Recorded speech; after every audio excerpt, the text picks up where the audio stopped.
il y a une heure de ça, un communiqué vient de sortir, signé par 5 États européens plus le Japon, donc vous avez la France, l'Angleterre, l'Allemagne, l'Italie, la Hollande et le Japon, disent bon, on va intervenir pour sécuriser le Golfe et le détroit d'Ormuz, ce qui est complètement nouveau et limite.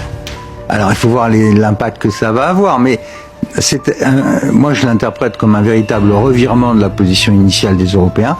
Pourquoi ce revirement? Tout simplement parce que c'est en train de prendre des allures de Troisième Guerre mondiale. Quand vous faites sauter les réservoirs de pétrole et de gaz, vous êtes paralysé la planète, et là les Européens ont dit, les Japonais ont dit, peut-être qu'il faut donner un coup de main aux Américains parce qu'ils vont pas s'en sortir tout seuls. Le mot que tout le monde redoute vient d'être lâché sur BFM TV et leurs propres experts, la Troisième Guerre mondiale.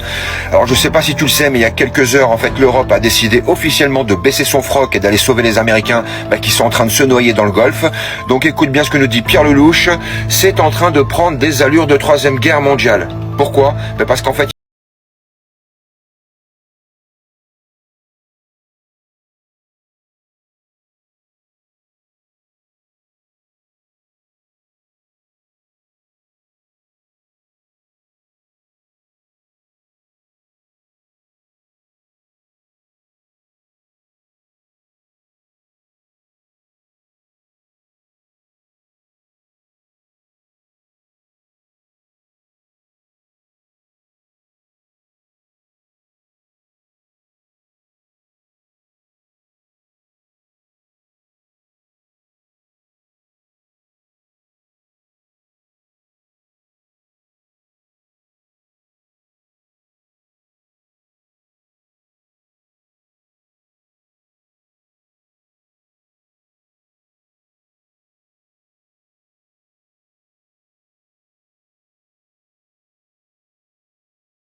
plus une théorie, c'est leur putain de projet. Le Pentagone réclame plus de 200 milliards de dollars de budget pour poursuivre la guerre en Iran.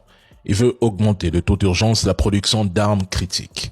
Ils ont élaboré une série de mesures pour tenter de remédier rapidement à la pénurie de munitions au Pentagone et de relancer l'industrie de défense du pays. C'est surprenant de la part d'un pays dont les dirigeants prétendent avoir tout anéanti en Iran. Le coût de la guerre en Iran a rapidement augmenté, dépassant désormais 22 milliards de dollars en 20 jours. Ils savent qu'il s'agit d'une guerre qui coûte plus de 100 milliards de dollars par mois aux États-Unis. Les retombées économiques de la guerre d'agression menée par les États-Unis et l'entité frappent plus durement le reste du monde. La Thaïlande a mis les fonctionnaires en télétravail, tandis que le Bangladesh et d'autres pays rationnent le carburant. Le Sri Lanka et les Philippines ont réduit la semaine de travail à 4 jours pour préserver leurs réserves. Les prix du gaz ont grimpé. Près d'un tiers des principaux composants des engrais arrivent du Moyen-Orient et la guerre bloque les expéditions et crée des pénuries.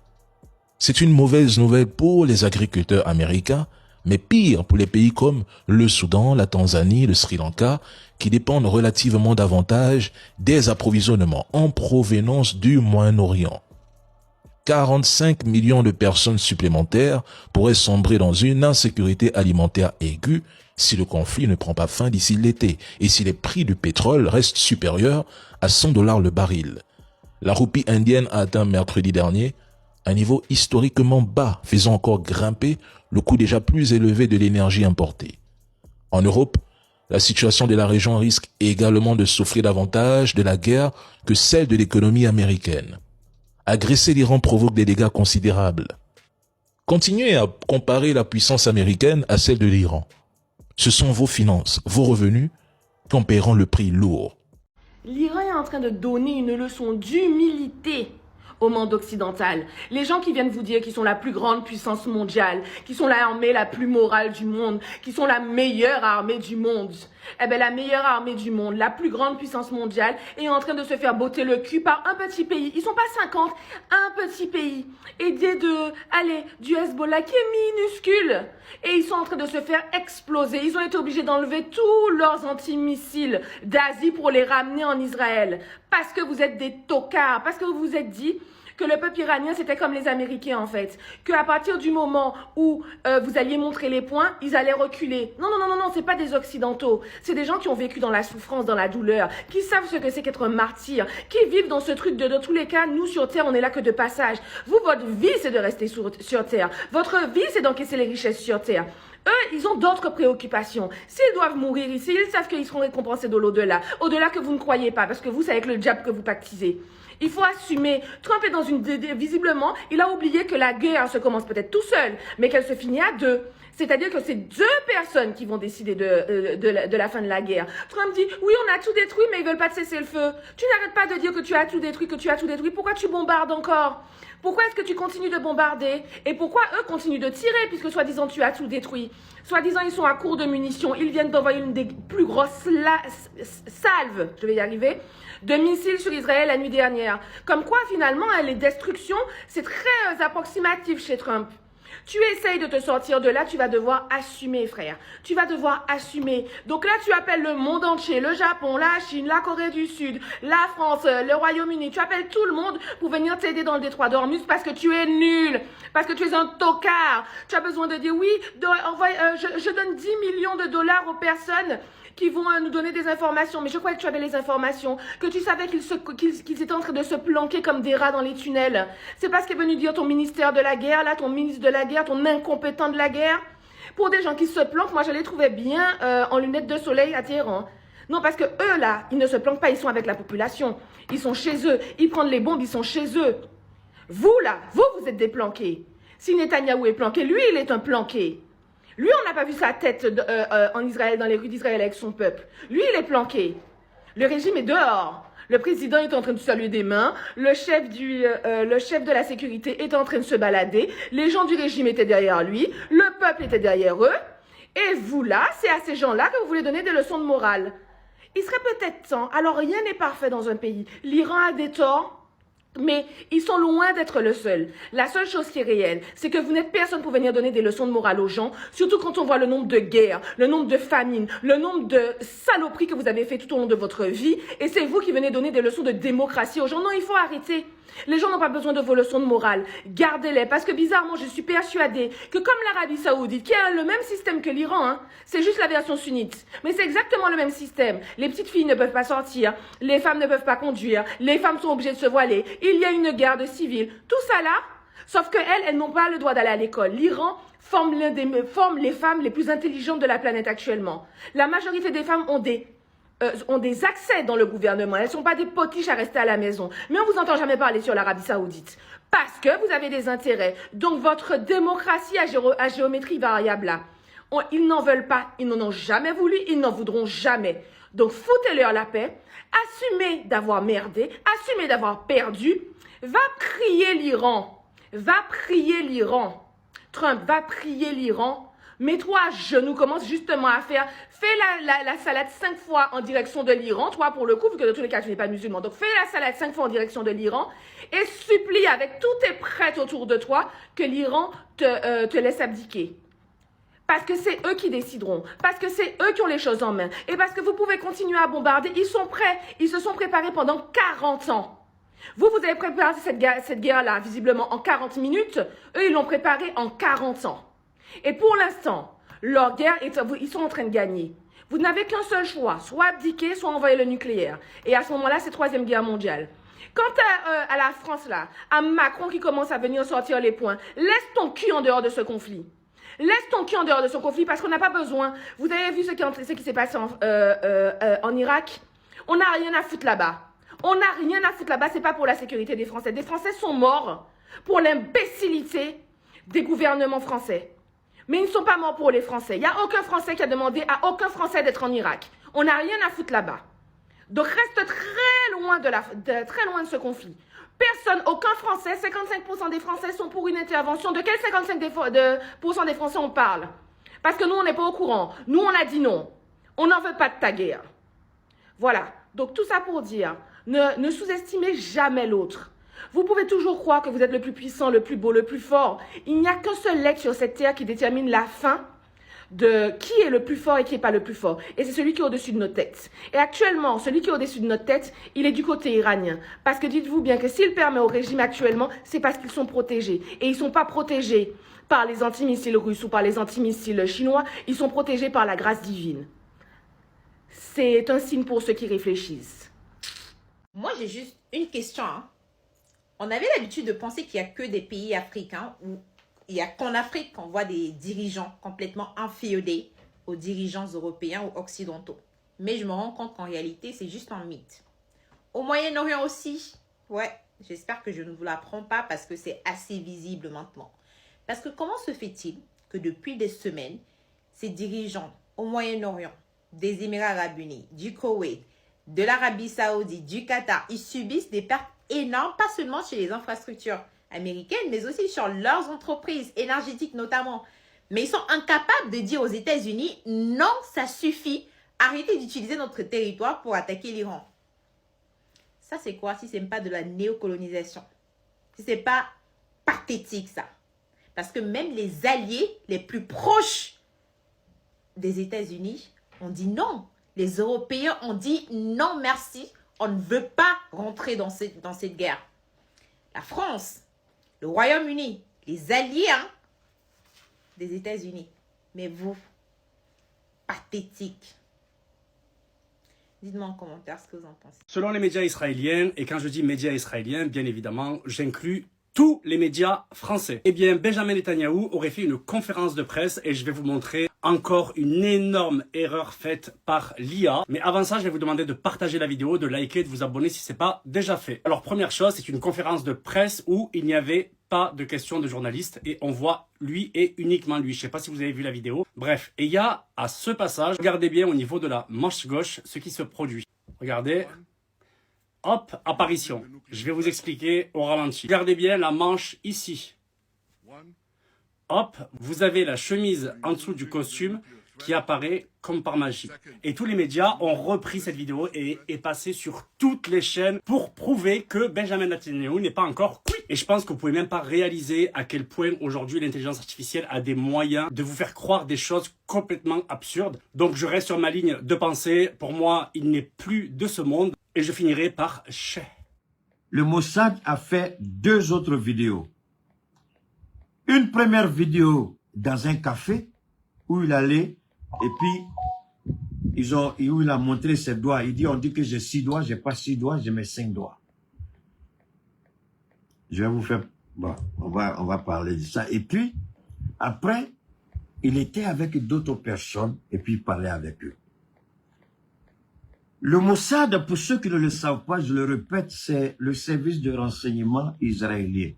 Le plus criminel au monde, plus dangereux que la CIA, plus dangereux que le FSB, plus dangereux que le SBU ukrainien.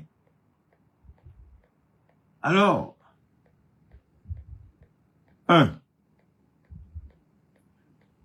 comment un président, pas un président autant pour moi, un premier ministre, qui a le plein pouvoir en Israël, c'est comme ça, c'est parlementaire. Le premier ministre, on dit qu'il a 6 doigts. Écoutez très bien, là où le Mossad est tombé. Le premier ministre, il paraît qu'on dit que j'ai 6 doigts, voilà mes 5 doigts. Alors, question. Est-ce que le premier ministre, réellement, s'il est vivant, doit-il s'occuper d'abord, se préoccuper d'abord des Israéliens qui sont en train de mourir sous les bombes iraniennes, ou bien c'est se préoccuper de ses 5 ou 6 doigts? Le petit bâtard qui dit que je me vantis, des bâtard que tu es là, tu peux m'arriver à la cheville, maudit que tu es. Je répète. Un premier ministre qui a plein pouvoir, doit-il s'occuper, de la destruction du pays sous les bombes iraniennes, ou doit-il s'occuper de son apparence physique? Mossad, le renseignement le plus criminel au monde. Vous voyez? Ça, c'est la première, ça, c'est le bon sens. Je ne suis pas allé à l'école de renseignement. Mais au moins, ça c'est le bon sens. Deuxièmement, le Premier ministre, s'il est vraiment vivant,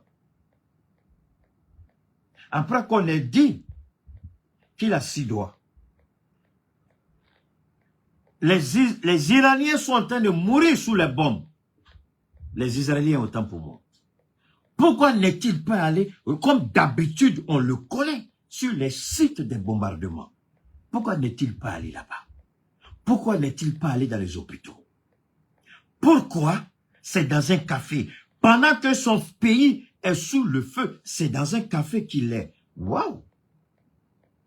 Ou c'est un premier ministre inconscient, ou c'est un lâche, ou il est mort, on essaie encore. Voilà pourquoi Israël a frappé, je crois, quelque part, disant que le responsable de la sécurité nationale iranien était là-bas.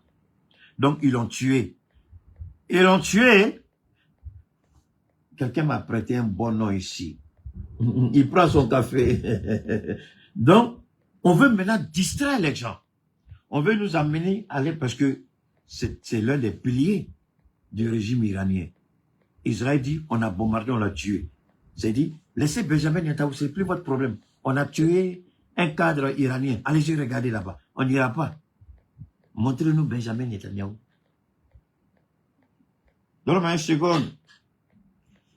Il y a un bâtard, Vincent Nyamoukodé, fils de pute, enfant de capote percée, bâtard 1000 fois. Sors de mon direct, maudit que tu es. Moi, je suis là pour te mettre au pas, bâtard mal élevé. Alors donc, je continue.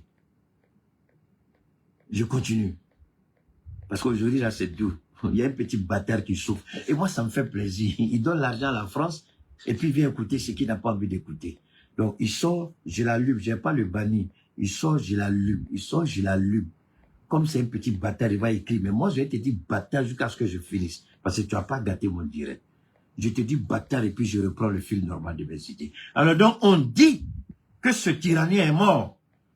Mais alors que le monde se pose la question, où est Benjamin Netanyahu? Donc, on nous donne de la distraction, on nous donne nos choses en matière, on nous dit, ah non, non, non, on vient de bombarder Benjamin Netanyahu, il est où?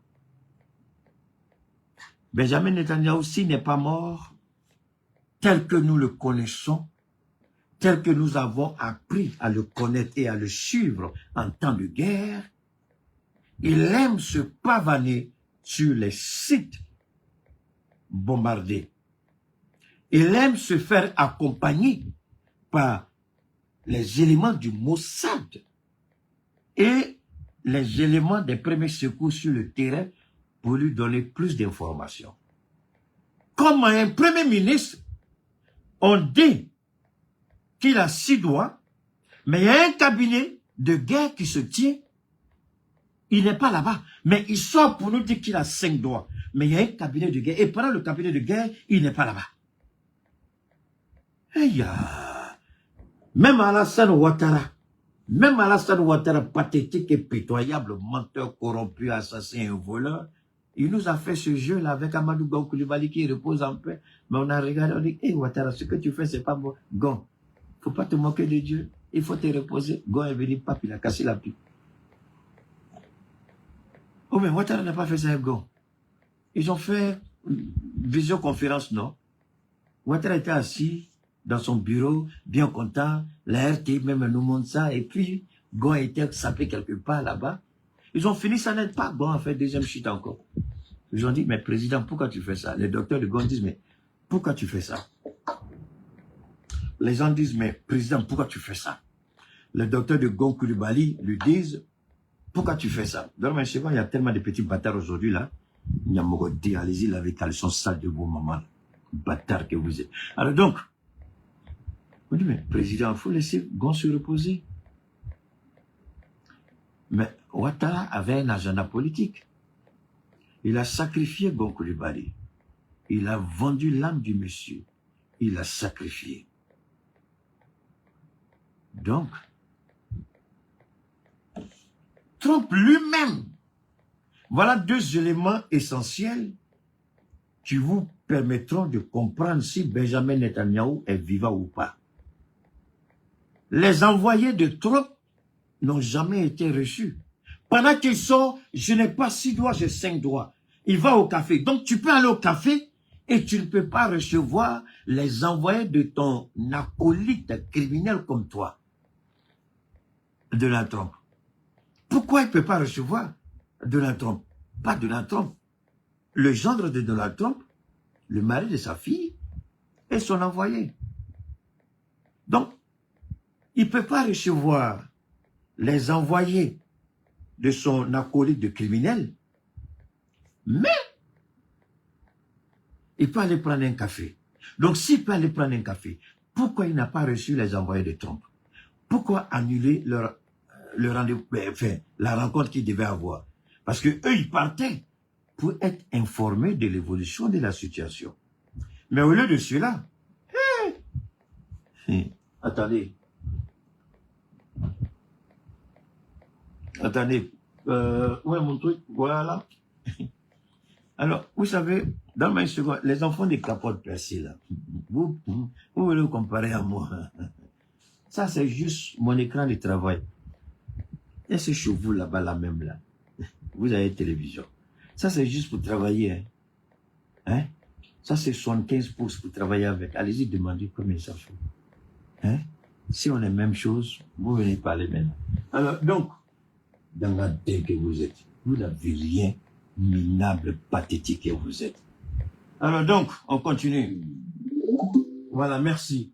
Ah, bon, il y a ça. Non, l'Iran est en train de... Depuis l'Amérique, même y compris la Deuxième Guerre mondiale, ils ont attaqué les Japonais en larguant deux bombes atomiques, Nagasaki et Hiroshima. Mais les pertes qu'ils sont en train de subir là, oui, bonsoir à toi, comment vas-tu, Kofi? Ça va bien, Martin? Alors, regardez bien. Depuis le début de la guerre, si vous calculez les dépenses en termes de projectiles, ce qu'ils ont dépensé, les avions qui ont été neutralisés sur les tarmacs, c'est-à-dire sur les pistes, c'est-à-dire les avions, c'est ça qui est là. Mais je n'ai pas ici. Il y avait, je ne sais pas c'était combien d'avions, je crois que c'était combien, 60. Ils étaient tous surchargés de kérosène et puis les munitions, tout était dedans.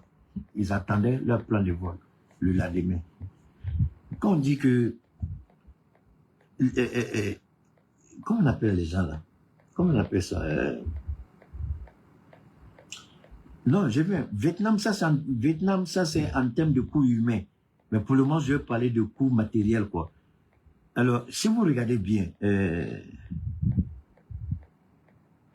on dit c'est la Russie, on dit aussi c'est la Chine. Bon, entre les deux, je ne sais pas trop, mais c'est qu'elle suit, l'Iran a aidé. Parce que les récentes attaques, si vous n'avez pas les coordonnées géolocalisables précises pour les calibrer avec les missiles, vous allez forcément passer à côté de votre cible. Mais toutes les frappes sont des frappes chirurgicales avec une précision d'horloger. Et c'est là que les Américains disent, ah, Trump, est-ce que ton ami Poutine, là, n'a pas sa main dedans?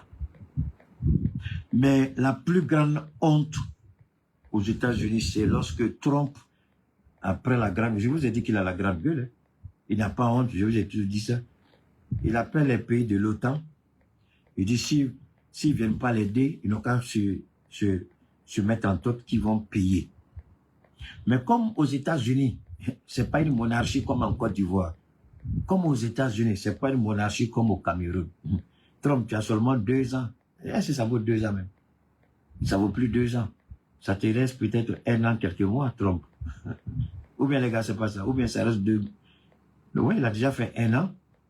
Donc ça lui laisser 2 ans, oui, 2 ans, quelques mois.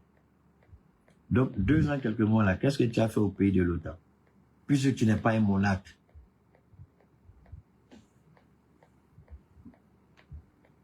Mon ami, donne-moi une seconde.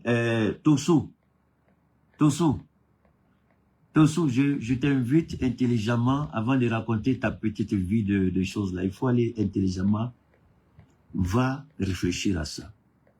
Keïta ne montre jamais quelque chose s'il ne va pas sur plusieurs sources différentes. Je vais sur plusieurs sources différentes. Et très souvent même, ce que tu dis intelligence artificielle, il faut réfléchir mon petit. Les gens peuvent utiliser, les gens, ça, beaucoup le font. On peut utiliser, ça, cet homme-là, beaucoup l'utilisent comme, comment on appelle ça, comme narrateur. Ça, c'est l'intelligence artificielle. Mais maintenant, ce que tu ne comprends pas, je vais te donner ce petit coup. Donne-moi une seconde. Comme il a parlé, il faut que je lui réponde pour dire qu'on n'est pas au même niveau. On peut utiliser l'intelligence artificielle. Aujourd'hui, tout le monde l'utilise. Tout le monde. Quand les bœufs spirites doivent frapper, les informations sont envoyées à l'intelligence artificielle qui détermine tout sur ce qu'on appelle les, comment on appelle ça? Comment vous dites, quand vous frappez et puis ça touche quelqu'un d'autre, vous trouvez le mot. Donc l'intelligence artificielle calcule tout de suite les probabilités de réussite ou d'échec. Donc aujourd'hui, là, mon ami, il n'y a pas quelque chose au monde qui ne marche pas à l'intelligence artificielle. Tout ce que je fais moi-même là, c'est avec intelligence artificielle. Tous les téléphones que j'ai, c'est avec intelligence artificielle. Ma télé, c'est intelligence artificielle. Donc il n'y a pas quelque chose de nouveau que tu as dit. Ça, c'est un deuxièmement,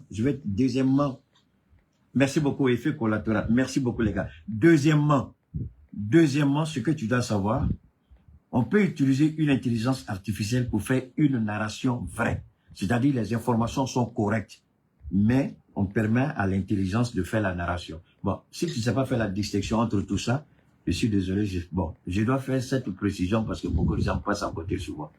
Hein? On peut utiliser l'intelligence artificielle pour faire une narration. D'accord? Voilà. Donc, toutes les informations que cette chaîne donne, tout est vrai à 100%. Tout. L'Amérique refuse les informations qui sont données. Et attendez. Et c'est ceux-là qui ont poussé, c'est ceux-là, intelligence artificielle, c'est eux qui ont poussé Trump à commencer à parler. Et Trump n'a même pas dit le nombre exact d'Américains qui sont morts. C'est plus que 13. On nous parle de 13, mais c'est plus que 13. C'est eux-là qui avaient déjà dit qu'il y avait des jets qui étaient tombés. Et tous ceux, plus que les vidéos circulaient. Ils disent, ah, le jet là, c'est un tir ami. Mais mon ami, le tanker là, qui a été abattu dans l'ouest de l'Irak là, c'est eux là qui ont annoncé avant tout le monde. Les Américains sont sortis pour dire quoi? Merci, balle perdue. Les Américains sont sortis pour dire quoi? Ils disent oui, il y a deux avions qui étaient il y a eu un incident entre les deux avions, un a atterri, l'autre est tombé. Mais quel incident ils n'ont pas dit? C'est l'intelligence artificielle qui a parlé. Donc, mon ami, quand moi, je suis excuse-moi, j'ai pas envie de me vanter, même si ça fait mal aux Ivoiriens. La communication, c'est ma nourriture, c'est mon domaine, je maîtrise et je sais faire la distinction. Quand une information est comme ça, je vais sur plusieurs sites. Et très souvent, quand tu écoutes ceux-là, après tu vas sur les sites, même si c'est des idiots, sur les sites français, tu vas trouver que tout ce qu'ils disent là, c'est repris là-bas. Donc maintenant, je ne te dis pas d'être d'accord avec moi. Moi, je te dis comment je travaille, ça s'arrête là. Maintenant, crois-moi, ne me crois pas, ça c'est toi que ça regarde. Alors, maintenant on continue. Alors, maintenant on continue. J'ai pas fini Benjamin Netanyahu, on va revenir. Donc, ils font des bombardements et puis ils disent, ah, regardez en Iran, on a bombardé. Alors moi, je vous avais dit une chose par rapport à l'Iran. Et aujourd'hui, c'est en train de se confirmer, même les plus grands analystes américains le disent. L'Iran dit qu'elle est prête à mourir, c'est-à-dire que tous les Iraniens sont prêts à mourir. Alors, il y a des gens qui m'avaient, je crois que c'était hier, j'étais à une rencontre, hier ou avant-hier, et puis j'expliquais un peu la philosophie. J'ai dit, le guide spirituel iranien, il a pris le temps, pendant son mandat, avant son assassinat, à expliquer, et aux chrétiens iraniens, et aux musulmans iraniens, on a un pays, c'est l'Iran. Il y a une guerre qui arrive, cette guerre, on va la mener. Peut-être que beaucoup parmi nous ne seront plus là. Mais cette guerre, on va la mener. Beaucoup vont mourir. Ceux qui vont rester vont construire l'Iran. Ce sera la dernière guerre et après cette guerre, l'Iran ne fera plus de guerre. Il a pris le temps, pendant plus de 30 ans, à enseigner ça aux enfants qui ont grandi avec. Chrétiens ou pas, musulmans ou pas, les Iraniens savent que cette guerre, après cette guerre, il n'y aura plus d'autres guerres en Iran. Même s'il y en aura peut-être 50 ans, 100 ans après. Mais au moins, l'Iran sera tranquille. Donc, les pertes en vies humaines, en Iran, ils sont d'accord, ils l'ont accepté. Ils l'ont accepté. Et pour les musulmans, ils se disent, on meurt par leurs mains, on va au paradis. On est martyr, on va au paradis. Donc, c'est comme ça qu'ils sont. Alors, ça, c'est un premier point. Donc, déjà, en Iran, il y a un travail spirituel, j'ai envie de dire, psycho-spirituel qui a été fait. Et les Iraniens se disent que cette guerre, c'est pourquoi eux, ils pensaient qu'ils allaient soulever la population. C'est sur ça qu'ils ont travaillé, les premières frappes. Mais ça a été un échec. On a vu les rues de Téhéran bourrées de monde pour soutenir le régime. Donc, à ce niveau-là, ça a été un échec. Donc, le régime iranien ne tombera pas comme il le croit. Et quand les Américains ont commencé à préparer de ce qu'on appelle ground invasion, c'est-à-dire une incursion terrestre, ils ont voulu utiliser d'abord les Kurdes. Les Iraniens ont envoyé des missiles sur les Kurdes. Ne vous amenez pas à venir ici, sinon on va vous exterminer. Maintenant, finalement, ils se sont retournés vers les Marines qui étaient en Irak. Je crois, au total 2500, il y en a qui parlent de 2200, 2500 ou 5000.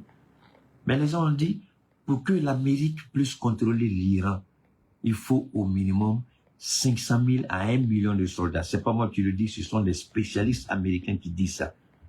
Alors, sur la base de 100 000 seulement, tu envoies quoi? 5 000 personnes, alors qu'on te dit au minimum, c'est 1 million de personnes ou 500 000 personnes. 5 000 personnes peuvent gérer quoi? Mais les Iraniens sont capables de sacrifier une partie de leur territoire et envoyer des missiles pour envoyer tout cela en enfer. Ils ont la capacité militaire de frapper n'importe quelle position sur leur propre territoire. Et ça, ils vont le faire. Et Trump le sait. C'est pourquoi Trump a demandé à l'OTAN. On revient. Et l'OTAN, maintenant, l'OTAN se trouve dans une situation, et Trump dit à l'OTAN, vous êtes obligés de nous soutenir parce qu'on vous a soutenu par rapport à l'Ukraine. Et l'Italie dit, on n'est pas dedans. L'Allemagne dit, Trump, moi je t'aime bien, mais je ne peux pas. La Grande-Bretagne dit, bon, président Trump, non, on ne peut pas. La France a joué le jeu de la Chine et puis l'Inde. Macron a joué le jeu de la Chine et de l'Inde. En faisant quoi? Macron dit à Trump, non, I'm sorry, mais non, on ne peut pas. Si c'est une force, une coalition ordonnée par les Nations Unies, la France rentre dedans. Mais si c'est vous, on ne peut pas. Mais Macron allait plus loin. Qu'est-ce que Macron a fait? Les Iraniens ont dit le détroit n'est pas fermé. Et c'est vrai, le détroit n'est pas fermé. Merci beaucoup, merci Michel. Alors, effectivement, le détroit n'est pas fermé. Le détroit n'est pas fermé, puisque les bateaux indiens passent. Les bateaux chinois passent. Donc, Macron s'est dit, mais attends, si les bateaux indiens chinois passent, pourquoi pour nous ça ne passe pas? Il dit, d'accord, les mollahs, on veut discuter avec vous. Ils disent, il n'y a pas de problème, venez discuter. Il dit, mais pourquoi ça passe? Parce que, et là, ça fait rire. Et ça, c'est parce que l'Arabie Saoudite, même, l'Arabie Saoudite est dans le coup. C'est-à-dire, les Saoudiens, ils sont dangereux, hein, on a de la vérité, ils sont mauvais, les Saoudiens. Et c'est là que les Américains sont en train de se rendre compte que les Saoudiens les ont doublés depuis. Maintenant, qu'est-ce que l'Iran dit? L'Iran dit, et là encore, ils vont me dire c'est intelligence artificielle. Je suis d'accord avec toi, mon frère. Mais il faut aller plus au-delà de ça. Ça dit, faites comme ce que Dieu vous demande. Dieu dit, si quelqu'un dit qu'il parle à mon nom, ne dites pas tu mens, ne dites pas tu dis la vérité. Mais regardez s'il parle vraiment à mon nom. Si j'agis, c'est qu'il parle à mon nom. Si je n'agis pas, c'est qu'il ne parle pas à mon nom. Faites la même chose. Est-ce que moi je fais? Ça veut dire quoi? quand je vois une information, j'ai plusieurs sources de vérification. J'ai plusieurs sources de vérification. Je vais vérifier partout dans toutes mes sources. Et si je vois que tout le monde dit la même chose, c'est qu'il n'y a pas de vérité dedans. Même si officiellement elle n'est pas dite, je sais que tôt ou tard, ils vont en parler. Parce que depuis que cette guerre a commencé, j'ai commencé à suivre ces histoires de narrative. Il y a un gars qui est là, ça fait bientôt un mois, c'est la même chemise blanche qu'il porte. Vous-même, vous savez que ça aussi, c'est intelligence artificielle. Il y a une fille là même il y a une fille là aussi qui fait un il y a une petite fille là aussi, non? Quand Soulé de Paris sort, elle est assise dans sa voiture. C'est intelligence artificielle. Elle est dans sa voiture et puis elle parle de Soulé. Mais là aussi, mon frère, est-ce que tu as refusé d'aller écouter Soulé? Parce qu'il y a une fille qui est là, c'est intelligence artificielle. Aujourd'hui, là, il y a intelligence artificielle, elle est en train de tout mélanger. Mais à toi de faire le bon tri. Quand tu écoutes, comme ça te paraît intelligent, oh c'est faux. Je suis désolé, c'est toi qui es dans le faux, c'est pas eux. Parce que quand ils disent, va sur plusieurs sources d'informations, il faut aller vérifier. Moi, sur les Américains, quand j'écoute ceux-là, par exemple, il y a des gens comme Joe Rogan, qui est l'as de la communication aux États-Unis. Il y a Candace Owen, la jeune dame américaine là, qui a mis Macron et sa femme au dehors. Là. Il y a Joe Rogan, il y a elle. Il y a, comment on appelle ça? Il y a Chris, non, il y a chose, comment on appelle ça? Il y a deux anciens analystes de la CIA qui eux aussi font des... Donc, quand tu vas, eux ceux-là prennent leurs informations là-bas et puis ils mettent dans la bouche de l'intelligence artificielle pour parler. C'est eux les premiers qui donnent l'information. Maintenant, comment ils arrivent à avoir ça? Parce qu'ils ont encore des entrées dans le renseignement américain. Est-ce que Trump est fou pour venir dire aux Américains qu'on a perdu 60 avions? Moi, je vais vous donner un autre exemple simple. Voilà la photo ici. Je vais vous montrer la photo. J'espère pouvoir vous montrer la photo. Voilà, c'est ici. Attendez, je vais voir. Je pense que j'ai la photo ici. Je crois que je dois avoir la photo ici. Voilà, je dois avoir la photo ici. Alors, est-ce que vous savez que quand les premières personnes à avoir parlé du bombardement de l'aéroport Ben Gurion de Tel Aviv, le plus grand et le seul aéroport international en Israël. Mais c'est ceux-là les premiers qui ont dit. Mais après, qu'est-ce que j'ai fait? Après, je suis allé, voilà ça ici. Après, je suis allé sur Google. Et Google a publié tout. Voilà les images que Google a publiées. Mais pourtant, mon ami, c'est intelligence. Toi qui es sur YouTube, là, tu dis intelligence artificielle, là. Voilà ça ici. Va sur Google et puis il faut taper. Attaque de l'aéroport Ben, ils vont te dire combien d'avions ont été détruits. 73 avions sont partis dans le feu. Mais qui a annoncé, premièrement, c'est ceux-là, intelligence artificielle. N'allez pas dire c'est intelligence artificielle, ça c'est votre problème si vous ne voulez pas vous informer. L'information qu'elle a, allez-y vérifier. Et moi, c'est ce que j'ai fait. Je suis allé, voilà. Voilà. Regardez les avions qui ont été... Et c'est exactement le chaos que les gens ont décrit. Ils disent que c'est un chaos total. Et là, eux n'ont même pas présenté les images. Et ça, c'est sur Google que j'ai vu ça. Donc, je ne dis pas qu'ils disent toujours vrai, mais s'il y a une information qui vous a approché, allez partout et puis essayez de voir s'il y a de la vérité dedans. S'il n'y a pas de vérité dedans, en ce moment, ils disent la vérité, mais comme on t'a dit que tout ce qui est intelligence artificielle, là, c'est faux, c'est ce qu'on t'a dit. Pourquoi tu ne jettes pas ton téléphone alors? Parce que ton téléphone aussi, c'est intelligence artificielle. Hein? Si tu ne jettes pas ton téléphone, pourquoi tu vas jeter les informations? Il faut juste avoir le courage d'aller fouiller de gauche à droite pour savoir, c'est tout. Alors donc, c'est pas une question d'allier, mon ami. Il faut bien écouter, comment on appelle ça? Michel, c'est pas une question d'allier. Et puis, Michel, attends, soyons d'accord. Attends, tu vas laisser passer ton ennemi devant ta porte, alors que tu sais que s'il passe, il va jeter une grenade chez toi. Pourquoi tu vas le laisser passer? Hein, Michel, toi aussi.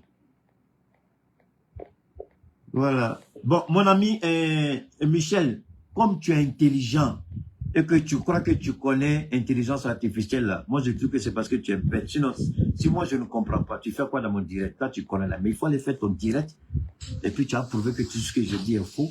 C'est là que moi je vois la force d'un homme. Va dans ton truc. Il y a quoi?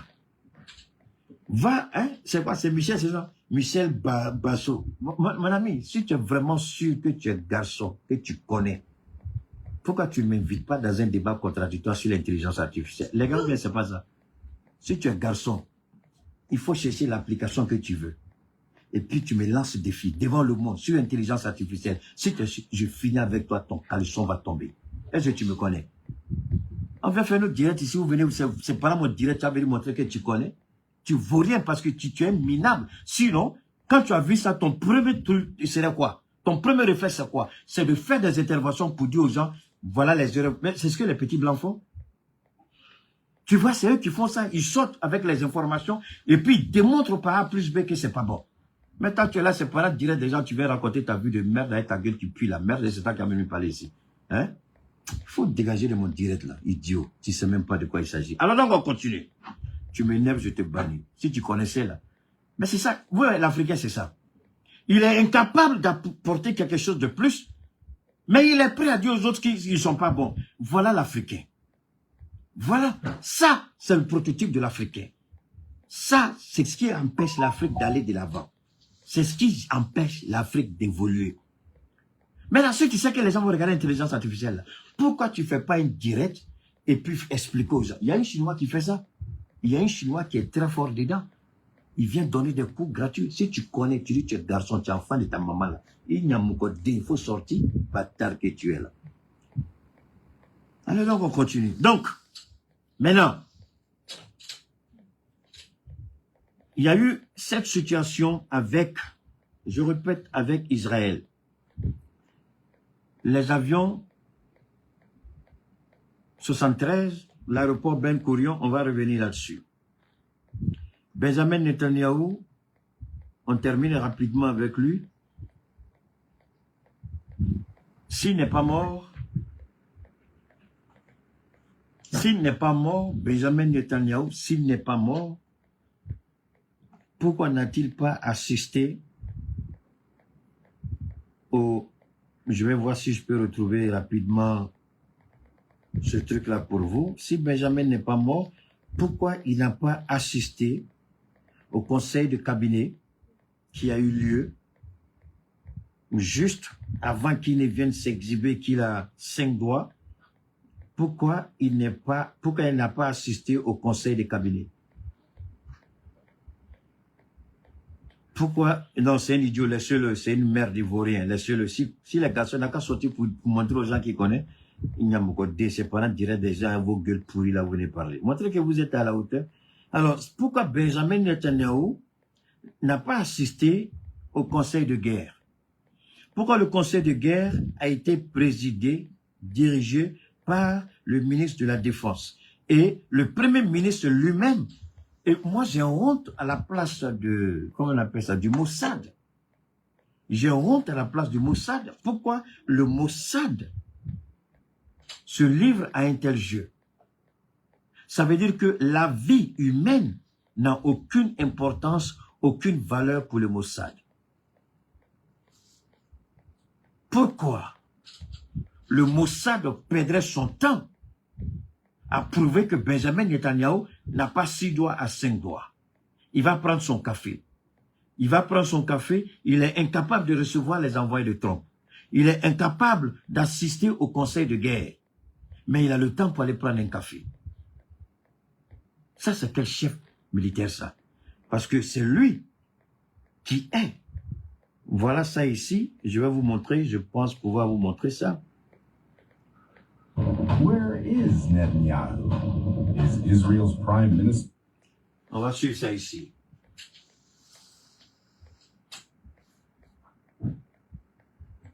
Je vais... Oh. Ok. On va rapidement revenir ici. Je vais vous montrer ça rapidement. On va rapidement revenir ici, s'il vous plaît.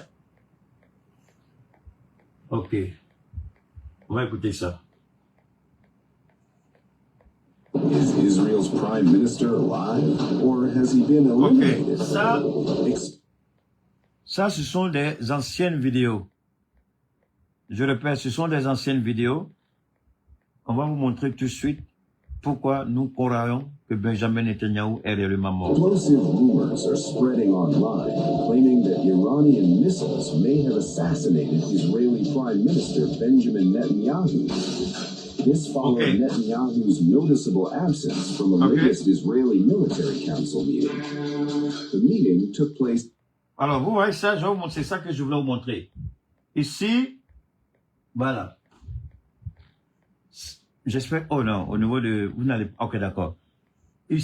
L'autre côté, là-bas, là, vous ne voyez pas sur votre écran, c'est le chef d'état-major des forces armées. Lui, celui qui est au milieu, là, c'est le ministre de la Défense. Et celui-là, je crois qu'il doit être le chef des opérations. En temps normal, cette place, en temps normal, ici, c'est la place de Benjamin Netanyahu. En temps normal, c'est sa place. Alors, il n'est pas mort, il va dans un café. Je vais vous montrer tout à l'heure. Mais ici, la vie de la nation dépend. Ici, il faut planifier. Surtout que Israël a lancé un appel aux Américains et Israël a dit que nous sommes à court d'intercepteurs. C'est-à-dire, Israël n'a plus suffisamment d'intercepteurs. Si le conflit va au-delà de 2 semaines, c'est-à-dire que on a déjà fait pratiquement dans la 3e semaine. Si on va dans 1 mois et demi, Israël n'aura plus un seul missile à tirer. C'est fini. Donc, ils ont, comment dire ça? Ils ont, dans la nuit, dans la précipitation, ils ont ordonné, il y a des provisions militaires, ils ont ordonné, je crois, ils ont signé un chèque de 5 milliards, je crois, 5 milliards de dollars. Ils ont signé ça rapidement et demandé aux Américains de faire tout pour que Israël puisse avoir très rapidement les patriotes et puis les TAD. Mais en réalité, ça aussi, ça nous permet, nous, qui commentons l'actualité, de nous informer. Et dans nos recherches avec l'intelligence artificielle, on nous a expliqué que les États-Unis, les missiles patriotes, ils ne peuvent pas produire, je crois, plus de 96 ou bien 100, mais en tout cas, ils ne peuvent pas produire 200 missiles patriotes par mois. Ils ne peuvent pas. Ils n'ont pas les capacités pour faire ça. Même s'ils ont la volonté, les moyens sont là. Parce que, en fait, ce qu'ils font, ils ont mis en place des systèmes budgétivores. Ils ont des missiles qui coûtent des yeux de la tête, mais ils n'ont jamais planifié qu'un jour, ils allaient se trouver face à une réalité, celle de l'Iran. On a écouté, aujourd'hui, il y a eu beaucoup de démissions à la Maison-Blanche. Je vois, il y a eu 2 ou 3 personnes qui ont démissionné à cause de cette histoire, parce que ils ont tous dit qu'ils ont averti Trump, il a refusé. Et ce qui est pire encore, vraiment, donne-moi une seconde. Donne-moi une seconde. Alors, ce qui est intéressant, je continue, ils ont mis en place des systèmes, je répète, budgétivores. Des missiles, des systèmes de défense qui coûtent des yeux de la tête. Ils ne peuvent pas produire plus. S'il y a des idiots qui pensent qu'ils peuvent produire plus, c'est votre problème. Parce qu'ils ont besoin d'un élément critique. Un élément critique. C'est-à-dire les terres rares. Les missiles là ne se font pas sans les terres rares. Et la Chine est le seul pays qui a 90% de la production mondiale des terres rares. Et Xi Jinping, lors de cette histoire de tarifs douaniers entre la Chine et les États-Unis, Xi Jinping a ordonné plus jamais de terres rares vendues à titre militaire aux États-Unis. Dans les cellulaires, il y a les terres rares. Dans les voitures, il y a les terres rares. Il dit seulement sur le plan civil, mais plus jamais sur le plan militaire avec les États-Unis. Même si les États-Unis mettent en place une unité de production rapide, même s'ils mettent en place une unité de production rapide, ils ne peuvent pas Pourquoi? Parce qu'ils n'ont pas les terres rares. Et les terres rares, la Chine dit qu'elle ne vend pas. La Chine s'en fout, puisque c'est la Chine qui est partout dans le monde où il y a les bottes, c'est la Chine. Après la Chine, c'est qui? C'est la Russie. Alors, pourquoi vous pensez que Trump refuse d'accuser publiquement Poutine? Il a besoin de Poutine. Il a besoin de Poutine, voilà pourquoi. Les journalistes l'ont amené à accuser Poutine publiquement. Il a refusé. Il a même insulté une journaliste devant nous. On a suivi ça en direct. Il a insulté, il refuse. Il dit, il refuse. Même si le renseignement dit que c'est la Russie qui donne les positions des militaires américains. Des avions, les tankers, les avions de, comment on appelle ça? Les avions de recharge. Quelqu'un m'a même prêté le mot la dernière fois. Les avions qui rechargent là. Parce qu'ils ont détruit 5, je crois, en plus de ce qu'ils ont abattu en Irak. Il y a 5 qui ont été brûlés la dernière fois. Et ça encore, c'est même, vous allez même France 24, LCI. Allez-y, si vous pensez que toute intelligence artificielle là, il y a une petite fille africaine là, je ne sais pas si elle est haïtienne, elle parle plaqué sur LCI là. Allez-y la suivre. Si vous dites que c'est intelligence artificielle, allez-y écoutez ce qu'elle dit là-bas. Quand vous arrivez chez elle, vous allez savoir si c'est vrai ou faux. Donc aujourd'hui, Trump, il a un problème avec l'OTAN. 2, j'ai un problème avec les munitions. Je m'arrête encore là. Ceux qui disent intelligence artificielle. Les premiers qui ont annoncé que l'Amérique est allée récupérer les missiles patriotes en Corée du Sud et au Japon, en Taïwan. Jusqu'à les Taïwanais ont filmé le départ des missiles patriotes de leur pays. Mais ça, c'est l'intelligence artificielle qui a dit avant tout le monde, non? Merci beaucoup, avion ravitaillé. Merci infiniment, les gars. Merci pour votre contribution. Donc, les avions ravitailleurs, là, il y a un qui a été bombardé en Irak. Il y a 5 qui ont été brûlés. Hein? Qui a dit, premièrement, à ma connaissance, que les Américains sont... Pour moi, je pensais que c'était mensonge. Jusqu'à ce que l'information soit reprise partout, jusqu'à ce que les Français même en parlent dans leurs journaux. Les Américains sont allés récupérer les patriotes dans ces 3 pays-là, parce qu'eux-mêmes, ils n'en ont plus. Mais pendant ce temps, même intelligence artificielle, c'est eux qui ont dit que l'Iran va bombarder les pays du Golfe. Et l'Iran les a bombardés. Au début, on nous a fait croire que c'était des mensonges. Parce que c'est ce que l'administration Trump voulait. Et pourquoi les gens ont démissionné? Parce que Trump refuse de reconnaître que l'Amérique est en train de perdre la guerre. L'Amérique est en train... Merci beaucoup. L'Amérique, la Corée du Sud aussi. L'Amérique est en train de perdre cette guerre. C'est vrai. Quand vous regardez le coup, et après la guerre,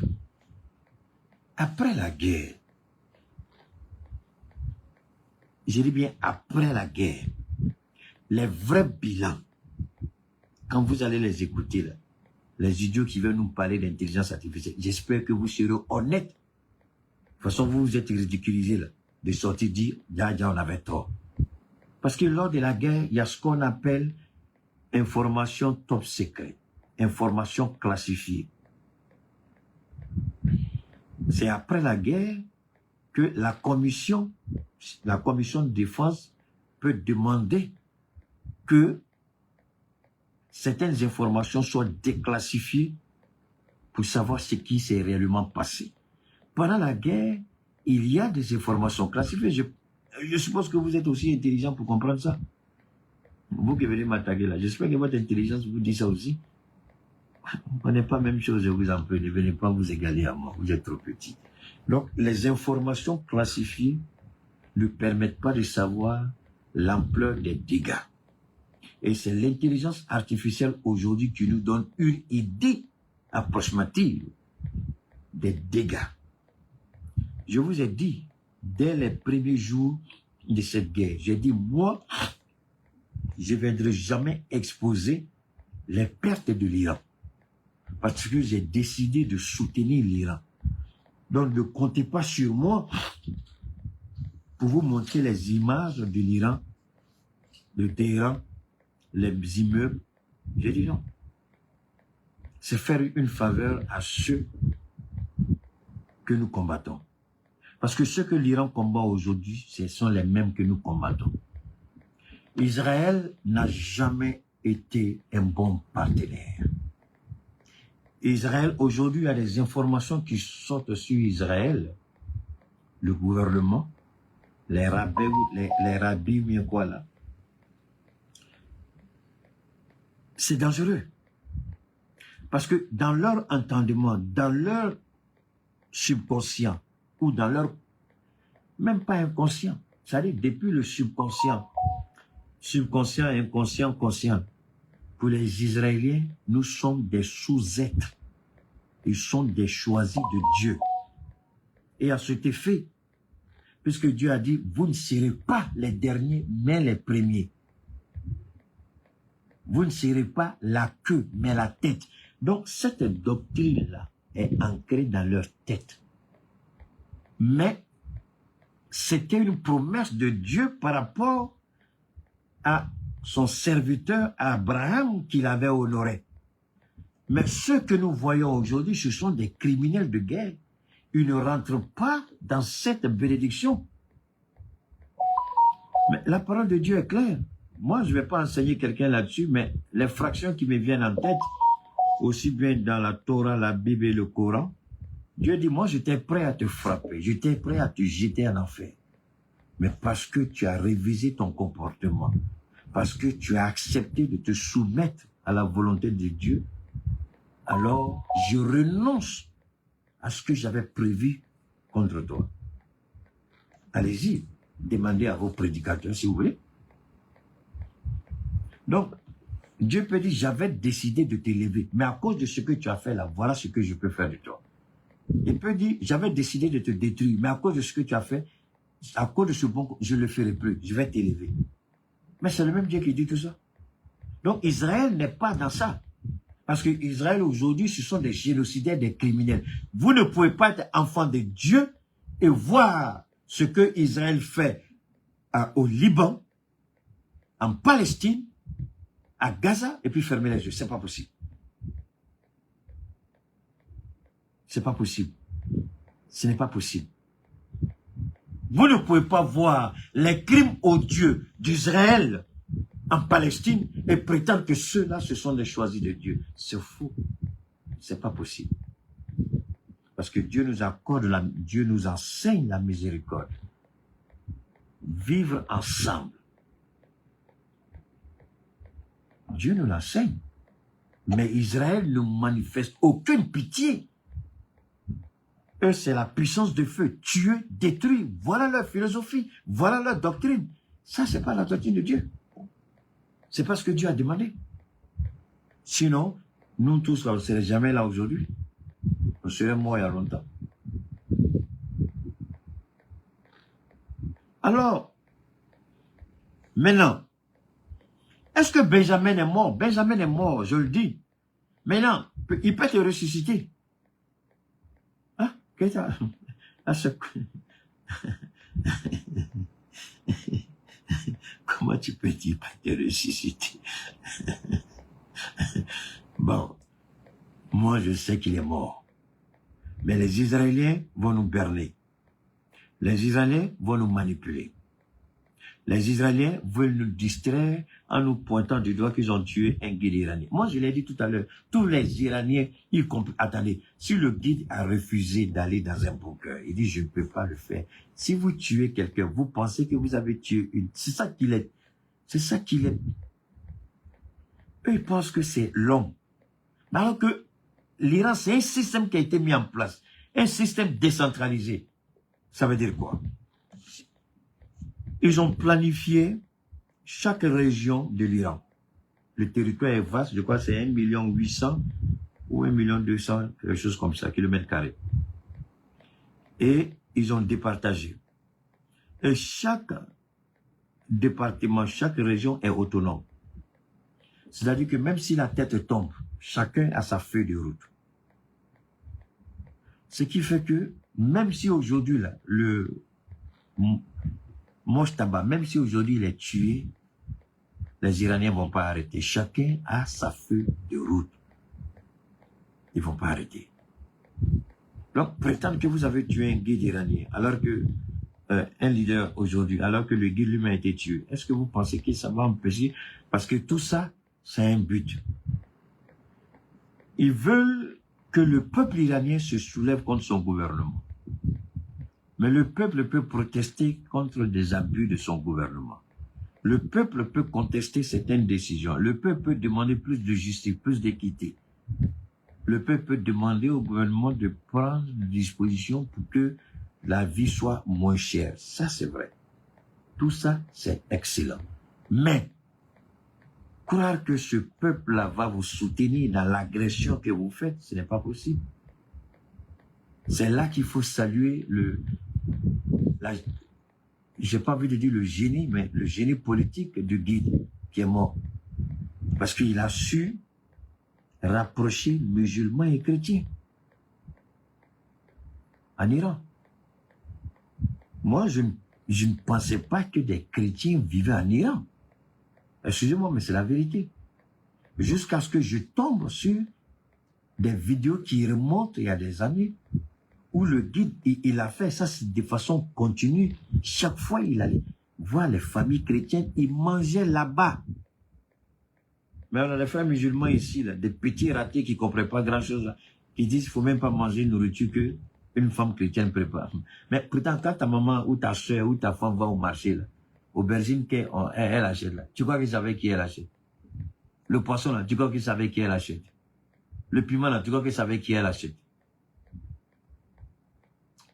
Mais pourtant, les mêmes là, il y a beaucoup de restaurants ici. Ceux qui cuisinent dans les restaurants, là, ils sont tous musulmans, non? Il y a des restaurants ici. Et plein de Maliens, il y a des restaurants ivoiriens où les Maliens, tu vois, ils sont pleins pour manger quoi, la tchéké. Il y en a plein.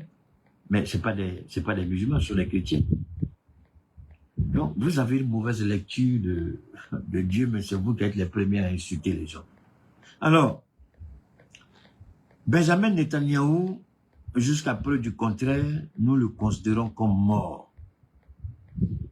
Un premier ministre qui, en temps de guerre, ne peut pas présider un cabinet de guerre s'il n'est pas gravement blessé, il doit être mort. Sortir, aller dans un café, dire que j'ai 5 doigts, pendant que ton peuple est sous les bombes de l'Iran, c'est inconscient de la part du Mossad. Et c'est une bassesse et une manipulation du Mossad. Accorder la vie à ceux qui meurent en Israël. Je vous le dis, Israël ne sera jamais le même Israël après cette guerre. Israël a changé de visage. Israël n'est plus le même Israël. Quand vous regardez Tel Aviv, j'espère pouvoir vous montrer ça, Tel Aviv, vous ne reconnaissez même plus Tel Aviv. Permettez-moi, je vais voir ça. Je vais vous amener ici, je vais vous faire écouter ça. Parce que pour moi, c'est... Ok, je vais vous amener ici. Je vais vous faire voir quelque chose rapidement là. Permettez-moi une seconde. Ok.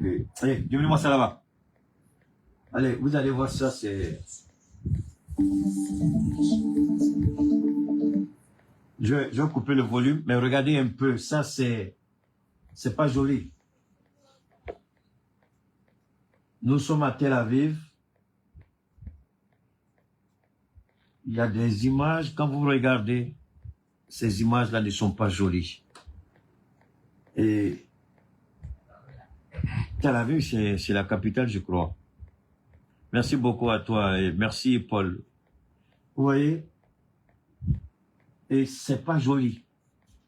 Tel Aviv ressemble aujourd'hui, je peux dire que ce coin-là ressemble aujourd'hui, sans risque de me tromper, ça ressemble aujourd'hui à un cimetière. Israël a été détruit. Dire que c'est l'ensemble du territoire, ce serait une erreur. Mais je peux dire Jérusalem et Tel Aviv, surtout Tel Aviv, parce que c'est là-bas que se trouvent tous les ministères. Le quartier général du Mossad a été bombardé. Le quartier général du Mossad a été enseveli sous les bombes. Le ministère de la Défense a été enseveli sous les bombes. La primature, enfin moi j'appelle ça la primature, je vais parler du bureau de Benjamin, a été enseveli sous les bombes. Le Parlement, qu'ils appellent le Knesset, quelque chose comme ça, a été enseveli sous les bombes. Et quand vous regardez, même quand Trump parle, pourquoi les gens sont en train de démissionner au niveau du cabinet, au niveau de l'administration Trump? Parce qu'il y a une réalité que Trump n'est pas prêt à accepter. Trump a un problème. Trump était menteur, nous le savons. Il y a un destroyer. Ils vont me dire encore que c'est intelligence artificielle.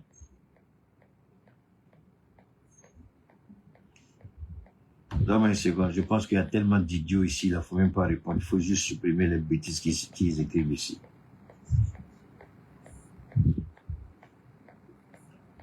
Siloué, ça va?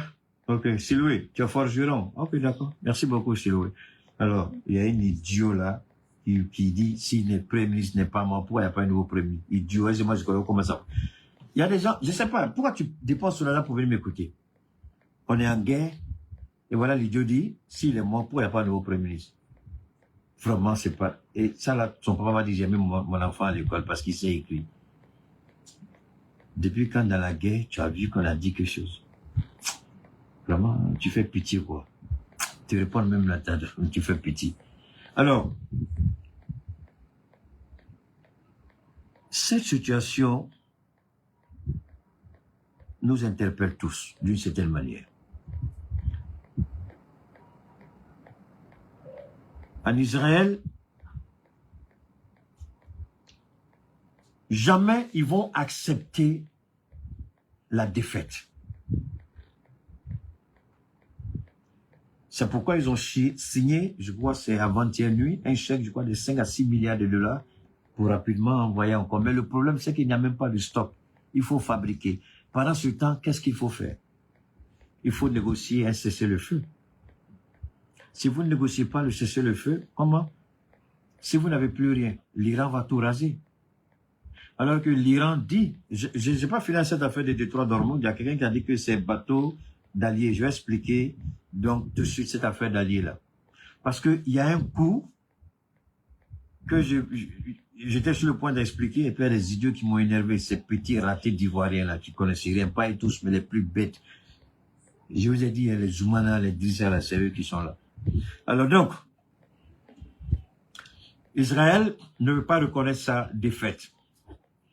Trump refuse d'entendre que l'Amérique est en train de perdre. Aujourd'hui, tous les spécialistes, tous les analystes militaires sont unanimes. L'Amérique a mal préparé cette guerre. Et Trump a fait la grande gueule avec son ministre de la guerre. Ils sont partis du fait que l'Amérique est la première puissance militaire. Donc, ce n'est pas un pays sous sanction qui peut combattre l'Amérique. Mais ce qu'ils n'ont pas compris, l'Iran a pris près de 40 ans pour s'organiser, creuser des bunkers, créer une ville souterraine. Et les sites d'assemblage, de fabrication, des missiles, des drones, des bateaux, des gardés de la Révolution, n'est pas exposé en surface. Tous les bombardements, je vous l'ai dit le premier jour qu'on a commencé ce voyage-là, je vous ai dit, tous les bâtiments qui sont en train d'être bombardés, ce sont des bâtiments administratifs. Ça, ce sont ces bâtiments-là qui identifient l'État iranien au sens politique. Parce que il faut faire la différence entre l'Iran politique et l'Iran civilisationnel. Hey, il a commencé encore. Il a commencé encore. Qu'est-ce que l'Iran politique? Qu'est-ce que l'Iran civilisationnel? D'accord? L'Iran politique, c'est l'Iran avec le président.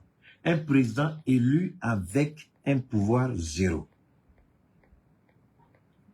Il y a un gouvernement, mais tous sont soumis à la domination du guide spirituel. Il y a une élection qui est faite et c'est le guide qui valide le candidat. C'est le guide qui choisit le candidat pour être président. Et le bureau du gouvernement ne peut être formé que quand le guide valide la liste des ministres. Donc, la gestion politique de l'Iran n'est pas la même gestion que nous connaissons. Donc, l'Iran civilisationnel, c'est l'Iran qui va vivre après l'Iran politique qui sera bombardé par Israël et les États-Unis. Donc, ça, c'est un Iran de façade qui n'a aucune structure réelle, aucun pouvoir réel, aucune force véritable. Mais l'Iran civilisationnel, l'Iran historique, l'Iran des cultures, l'Iran des conquérants, l'Iran vainqueur, l'Iran qui a toujours été là, c'est ce tyran-là qui a construit sa défense souterraine. Et ce tyran est guidé, gouverné par les gardiens de la révolution. Donc c'est ce tyran-là qui est en train de se battre sur tous les fronts et qui est en train de gagner sur tous les fronts. Le jour que l'émir des Émirats Arabes Unis a dit « Nous allons riposter », les gens lui ont dit « Il ne faut plus répéter ça 2 fois. Il ne faut plus répéter ça 2 fois. » Ce n'est pas les Iraniens qui lui ont dit, hein, ce sont ses conseillers même qui lui ont dit « Il ne faut pas répéter ça 2 fois. On ne peut pas faire le poids. » Ceux-là, ils ont passé leur vie pas à construire des gratte-ciel, pas à construire des immeubles, pas à construire un monde occidental. Ils ont tout leur argent là, ils ont mis sous la construction souterraine, comme les Vietcong l'ont fait les Américains. Donc, l'Iran n'a pas investi dans des beaux quartiers, de belles maisons, des immeubles par-ci, des quartiers résidentiels IP par-là, non, non, non. Pendant que Dubaï fait ça, le Qatar fait, les Émirats Arabes Unis font, c'est ça. Comment on appelle ce pays encore là, l'Arabie Saoudite, d'accord, et les autres. L'Iran a pris son argent pour se former parce que l'Iran savait qu'il y a une guerre qu'elle va mener et que cette guerre, quand elle va commencer, elle ne doit pas la perdre. Peu importe le nombre d'années, peu importe le nombre d'Iraniens qui sera tué, ils vont faire cette guerre. Et c'est en cela que l'Iran s'est investi. Contrairement aux monarchies du Golfe, qui ont construit des immeubles, qui ont fait ceci. Donc, quand les gens bombardent, et puis l'idiot président, on a tout détruit en Iran, c'est vrai. Ce que l'Iran veut que tu crois, que tu as tout détruit. Mais justement, c'est ça qui les tue. Quand vous regardez Téhéran, c'est vraiment, Téhéran a été pilonné. Et vous dites, il n'y a rien qui reste. Mais s'il n'y a rien qui reste, l'Iran dit, le stock que nous sommes en train d'utiliser, on n'est même pas encore arrivé à la moitié, ce sont des stocks qu'on avait prévus pour la guerre des 12 jours. Ils disent, et tous les spécialistes disent que l'Iran n'a même pas encore commencé à utiliser le véritable stock qu'il a préparé pour cette guerre.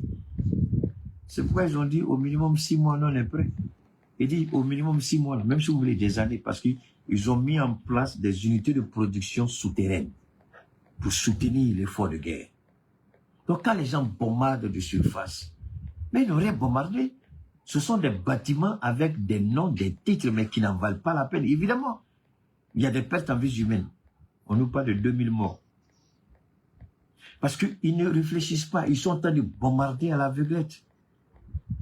Si c'est ce que l'Iran voulait faire, il y a longtemps que les pays du Golfe, l'Iran va éraser fini. Mais l'Iran est en train de faire quoi? L'Iran est en train de cibler les bases militaires américaines et les ambassades américaines dans le Golfe. Et ils ont donné un délai. Et je crois qu'ils sont arrivés, le délai est arrivé à expiration. et ils ont commencé à bombarder. D'ailleurs, avant que je n'oublie, il y a un site, le site le plus secret, le plus caché en Israël. Il y a deux sites stratégiques. Il y a un site où sont cachés les avions stratégiques. C'est un site hautement stratégique qui, même quand vous arrivez là-bas, sur Google, là, les satellites, là, vous ne trouvez pas. Justement, c'est ça qui est en train d'énerver un peu les Israéliens, parce qu'ils se disent que il y a des sites qui font, c'est-à-dire les immeubles ministériels, le quartier même, ils sont tous concentrés là-bas. En fait, donne-moi une seconde pour mieux expliquer. Le quartier politique, c'est comme ça que j'appelle, le quartier politique d'Israël, là où se trouvent les ministères, le quartier général du Mossad, le bureau du Premier ministre, l'Assemblée législative, là-bas chez eux, je ne sais pas comment ils appellent ça, mais le bureau du président n'est pas là-bas. Donc, c'est un quartier que j'étais étonné. Quand on m'a dit, j'ai dit, est-ce que ça c'est vrai? Et puis je suis allé vérifier, c'est vrai. C'est difficile, quand tu fais des recherches géolocalisées, tu ne trouves pas. Alors, tous les bâtiments administratifs là-bas ont été construits avec différents niveaux. C'est-à-dire que la plupart des bâtiments, il y a des bunkers en bas. Il y a des centres de commandement qui sont en bas. C'est-à-dire que si là en haut, la surface est bombardée, les gens peuvent se retrouver en bas pour toujours continuer à ordonner les actions militaires. Alors l'Iran a sérieusement bombardé là-bas, pratiquement tout détruit. Donc je peux même dire qu'il y a plein de gens qui sont sous les gravats, c'est ça, non? On n'est même pas certain si on pourra les faire sortir. Mais comme c'est voilà, j'arrive. Effectivement, c'est ça à bout. Donc tu vois, c'est un peu ça, c'est à Tel Aviv. Maintenant, en dehors de Tel Aviv, dans le désert israélien, il y a deux sites stratégiques. Un site où ils ont développé l'arme nucléaire, à peu près 400 têtes, 400 ogives nucléaires, je crois. À peu près, c'est ce que les gens ont dit, à peu près 400 ogives, c'est énorme. Et puis, il y a maintenant la base des avions stratégiques. Les avions qui sont supposés porter les ogives nucléaires. Ces avions-là sont là-bas, les avions qu'ils ont achetés avec les Américains, les F-35, tout ça. Donc, l'Iran a localisé ces trois sites stratégiques névralgiques d'Israël. Un, le quartier général, les différents quartiers généraux au niveau de Tel Aviv, où ils ont laminé, ils ont sérieusement bombardé. Les cratères même, on a vu, il y a des images. Parce que comme Israël a beaucoup sanctionné, il y a une loi même qui est sortie. Si on te surprend en train de partager des images de bombardement iranien, je crois que tu fais 30 mois, je crois que c'est 30 mois, je crois 30 mois de prison. On te met en prison pour 30 mois. Donc qu'est-ce que les Chinois ont fait? Les Chinois ont tourné leur satellite commerce. On dit quoi? C'est un, non? Aidez-moi ici, je comprends pas français. C'est un satellite, d'accord. Les satellites commerciaux chinois, mais en fait, quand la Chine te dit satellite commercial, là, il faut pas croire à ça. Hein. C'est des menteurs. Donc, les satellites commerciaux chinois ont commencé à publier les images de ce qui se passe en Israël. Donc, à Tel Aviv, c'est grâce à ces images satellites-là qu'on a pu voir l'ampleur des dégâts. Ce n'est pas tout. Maintenant, la frappe qui a eu lieu sur le site stratégique où se trouvent les F-35 et les avions stratégiques, Israël a démenti. Les Chinois ont fait sortir les images des frappes. Donc là-bas, même si les avions n'ont pas été touchés en grande partie, le dépôt de kérosène et les pistes d'atterrissage et de décollage ont été sérieusement endommagés. Donc, les avions ne peuvent même pas décoller à partir de là-bas, puisqu'il n'y a pas de piste pour ça. Tout a été détruit. Maintenant, le site nucléaire, je me rappelle, j'ai pas idée de deux, mais je me rappelle, il y a eu un bombardement. Mais après ça, je ne sais pas s'il y a eu un deuxième bombardement en Israël. Ça, c'est ce qui concerne Israël et le mensonge qu'on veut nous faire croire que Benjamin est vivant. Un premier ministre, en temps de guerre, ne peut pas se pavaner dans un café et être incapable d'aller présider un cabinet de guerre. Ça pose un problème.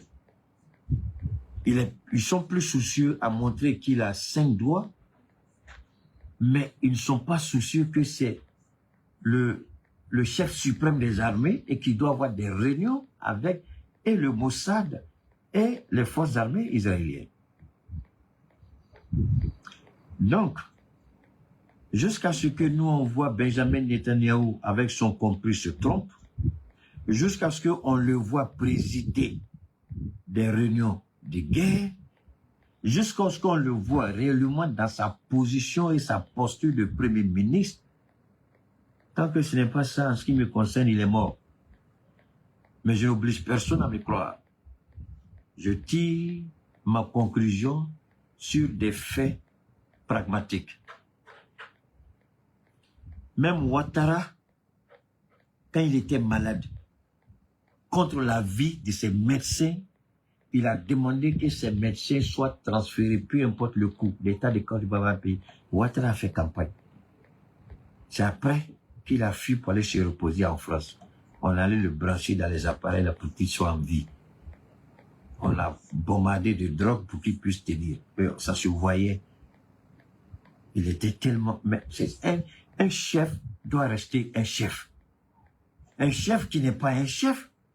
Dites-moi, des Israéliens sont en train de mourir et lui il se soucie de ses 5 doigts.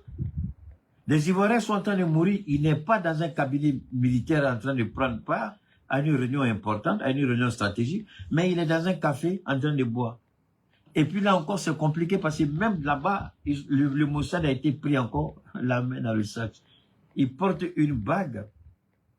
Quand il fait le mouvement, la bague disparaît. Il boit le café, la mousse laisse une petite moustache. Le temps de retirer, on voit la petite moustache.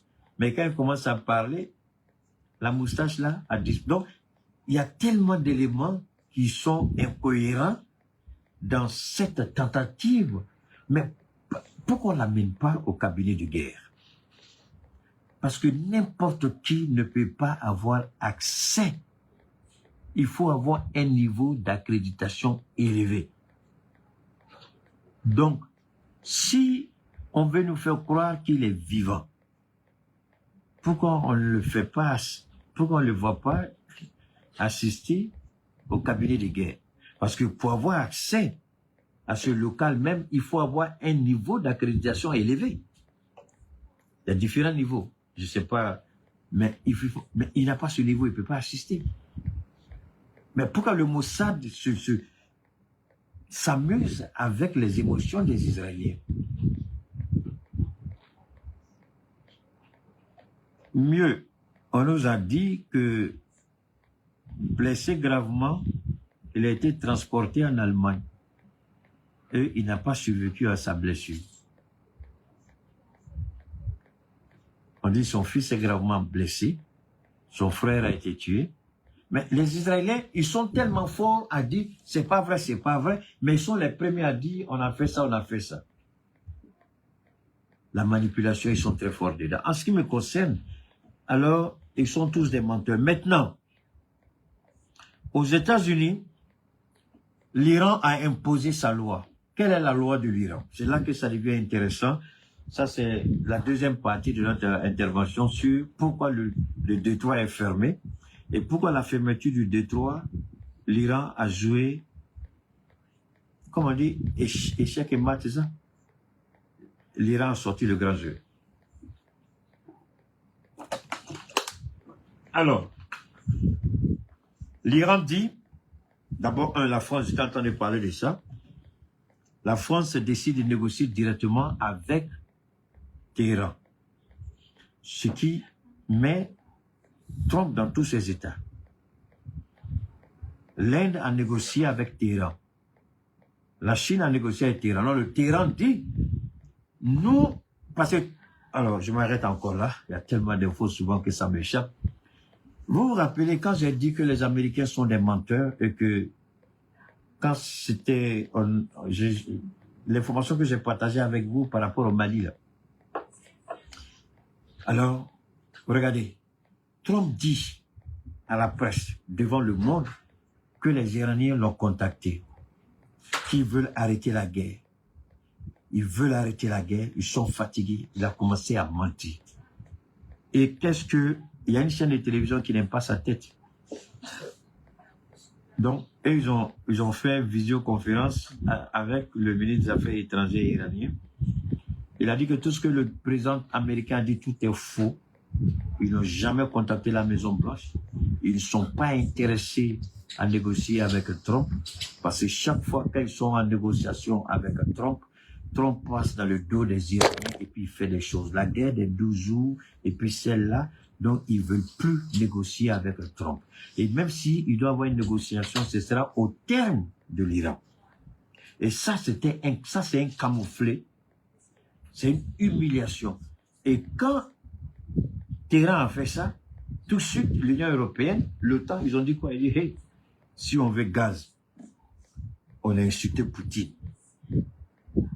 On a essayé d'humilier Poutine. Repartir Poutine, mieux vaut s'entendre avec l'Iran que d'aller chez Poutine. Donc, que fait l'Union européenne? L'Union européenne dit, nous n'allons pas, en général, l'Union européenne fait des négociations groupées. Mais l'Union européenne dit non, on ne va pas faire des négociations groupées. On laisse chaque pays décider. Donc, chaque pays décider. Donc, ceux qui veulent négocier, qu'ils aillent négocier. Ceux qui veulent pas négocier, qu'ils ne négocient pas. Alors donc, quand Trump a fait son appel, et tous ont dit, on n'est pas intéressé à aller faire cette guerre. Si c'est les Nations Unies, sur le couvert des Nations Unies, si c'est une résolution des Nations Unies, oui, on sera partant. Mais une guerre des États-Unis, on ne veut pas. Et Trump dit, il a commencé à les menacer, les insulter, tout ça. Alors maintenant, ils se disent, qu'est-ce qu'il faut faire? Comme vous connaissez la France, c'est le premier pays le plus traite au monde. La France a pris son téléphone, Macron a pris son téléphone et puis il a appelé le président iranien. Il dit, qu'est-ce que je dois faire pour que mes bateaux puissent passer? Les bateaux de la France, notre pétrole, notre gaz naturel. Il dit, si vous achetez en dollars, ça passe pas. Mais vous devez acheter tous en yuan. Alors, la question maintenant, pourquoi l'Iran exige que pour que les bateaux passent, il faut que le gaz ou le pétrole soit acheté en yuan. Et là, on va me dire c'est intelligence artificielle. Mais c'est partout, mon ami. Il faut aller t'informer. La question n'est pas de dire que je ne défends pas l'intelligence artificielle, mais je dis, ils peuvent donner des informations. Il appartient à chacun d'aller chercher si c'est vrai ou faux, que chacun aille s'informer. Donc, l'Iran dit, nous n'allons plus laisser les bateaux passer avec le pétrole brut ou le gaz liquéfié, payé en dollars. Waouh, ça c'est faux. Waouh. Donc, il faut que le gaz ou le pétrole qui doit transiter par le détroit iranien, il faut qu'il soit payé en yuan chinois. Alors, question. Est-ce que l'Arabie Saoudite, il n'y a pas de problème? Donc, ça veut dire que tous les pays du Golfe, là, les royaumes, là, les monarchies, là, et tous ont déjà commencé à utiliser l'argent chinois comme moyen d'échange. Même si et tous ne le font pas. Le fait même d'oser dire ça, ça pose un sérieux problème. Et je vous ai dit une fois, si vous vous rappelez, j'ai dit Trump sera l'idiot que Dieu a envoyé pour que le monde se libère de la domination du dollar et de ces Occidentaux. J'espère que vous vous rappelez de ce que j'ai dit. J'ai dit, comme l'idiot de Macron a été une bénédiction pour nous en Afrique, particulièrement les pays de l'Est, j'ai dit, je prie que Trump soit une bénédiction pour les autres dans le monde, que son idiotie les pousse à briser le tabou. Le fait que l'Iran vise des avions de guerre américains, même si l'Iran n'arrive pas à les abattre, même si l'Iran ne les touche pas, mais le fait de viser où sont stationnés ces avions, ça veut dire que le mythe américain est mort. Et tout le monde sait que l'Iran, ses missiles aujourd'hui, arrivent à atteindre n'importe quel objet sur la planète Terre, à moins que l'Iran ne veuille pas. Il y a un missile dansant. Le missile, quand il arrive au moment où il doit se séparer, il commence à danser. Et quand il commence à danser, il s'ouvre. Et puis, je crois que c'est 20, bon, je ne sais pas trop, mais les gens parlent de centaines de têtes qui sortent. Et ces missiles ont une capacité de 1 à 2 tonnes. C'est-à-dire, on parle une tonne 500, 1 tonne 800, 2 tonnes. Et chaque tête, je ne sais pas c'est combien la capacité, mais en tout cas, c'est reparti entre les différentes têtes. 50 par moment, 30 par moment, 20, et puis bam. C'est-à-dire que si tu envoies un missile intercepteur, c'est dangereux, mais il ne faut même pas envoyer un missile ciblé, parce que quand le missile frappe, et là, le champ d'action s'élargit. Parce que quand il frappe, une fois qu'il s'ouvre, ça devient puissant. Mais quand tu ne le frappes pas et qu'il s'ouvre, le champ d'action peut-être est plus ou moins limité. Mais quand tu le frappes, ça fait boum là. Ça va plus loin que tu ne peux l'imaginer. Je pense qu'ils ont parlé de 18 km², je crois. 18 km², ça c'est beaucoup. 18 km², c'est beaucoup. Donc l'Iran impose et dit, nous n'avons pas fermé le détroit, il y a des bateaux qui passent. Alors quand Trump a dit aux bateaux, soyez, aux capitaines des bateaux, soyez des garçons. 80, ok, merci beaucoup, 80 têtes. Il dit, soyez des garçons, soyez patriotiques. Les gens disent, ah, Trump, non, on est patriotique, pourquoi ton fils là, il n'est pas à la guerre? Il faut envoyer ton fils aussi, n'a qu'à porter tenue militaire. Donc, les gens qui ont écouté Trump, ils sont sortis, leurs bateaux ont été frappés. Et il y a un destroyer américain qui a coulé. On va me dire c'est intelligence artificielle. Bon, ben, allez-y sur les plateformes des grands spécialistes américains. Si c'est intelligence artificielle, vous allez savoir. En fait, j'espère que vous comprenez anglais, parce que si vous allez là-bas aussi, si vous ne comprenez pas anglais, c'est compliqué. Donc, tout le monde sait qu'il y a... Parce que Trump, aujourd'hui, il refuse de dire que c'est une guerre, c'est à dessein. S'il dit que c'est une guerre, il faut chercher l'approbation du Congrès, ce qu'il n'aura pas. Donc, si ce n'est pas une guerre, il appelle ça une opération spéciale comme l'a fait Poutine. Bon, maintenant, au début, il avait demandé 50 milliards de dollars pour continuer la guerre. Maintenant, il est monté à 100 milliards. Il dit qu'il a besoin de 100 milliards. Bon, comme ce n'est pas une guerre, c'est une opération militaire d'après eux. Si c'est une opération, les avions abattus, les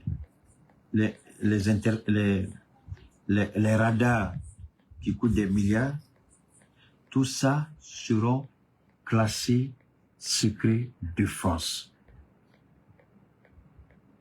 Jusqu'à ce qu'on décide de les déclassifier pour savoir pourquoi.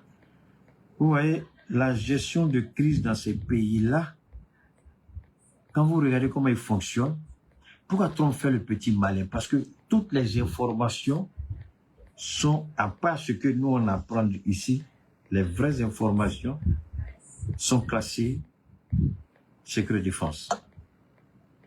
Donc, même le Congrès peut demander, mais si le président, le Congrès peut voter la résolution, mais si le président met son veto, On ne va pas ouvrir. Donc, jusqu'à ce que son mandat finisse, ces documents-là vont rester classés secret défense. Donc, on ne saura pas, le peuple américain ne saura pas exactement combien d'avions de les 35, F-22, F-18, F-16, combien ont été abattus ou combien ont été détruits. Ils ne sauront jamais. Les radars de détection qui ont coûté des milliards, combien ont été détruits, ils ne sauront jamais. Les destroyers, combien ont été touchés, le porte-avions Abraham Lincoln, est-ce que ça a été touché? Est-ce que ça n'a pas été touché? Donc vous voyez, ces gens qui veulent nous enseigner un peu ce que nous appelons la démocratie chez eux, vous voyez, quand je vous dis très souvent que si on vous montre le véritable visage de la démocratie, je ne suis pas certain si vous allez reconnaître la démocratie. Mais ça, c'est la démocratie qui est là. On refuse d'appeler une guerre, parce que si on dit la guerre, il faut l'aval du Congrès. Et l'aval, il ne l'aura pas. Ça, c'est un. Deuxièmement, si on dit c'est une guerre, au fil du temps, il y a des informations qui doivent être déclassifiées pour que le Congrès soit briefé en temps réel. Parce que quand c'est une guerre, il y aura des sessions closes où il y a des informations déclassifiées qui seront données. Et là, tout de suite, on peut arrêter le président. Non, tu arrêtes tout de suite.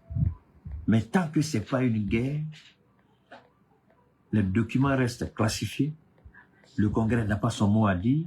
La seule chose qu'il peut faire peut-être, c'est de refuser de lui donner l'argent qu'il veut pour continuer la guerre. C'est ça qu'ils appellent démocratie chez eux et c'est ça qu'ils veulent nous imposer.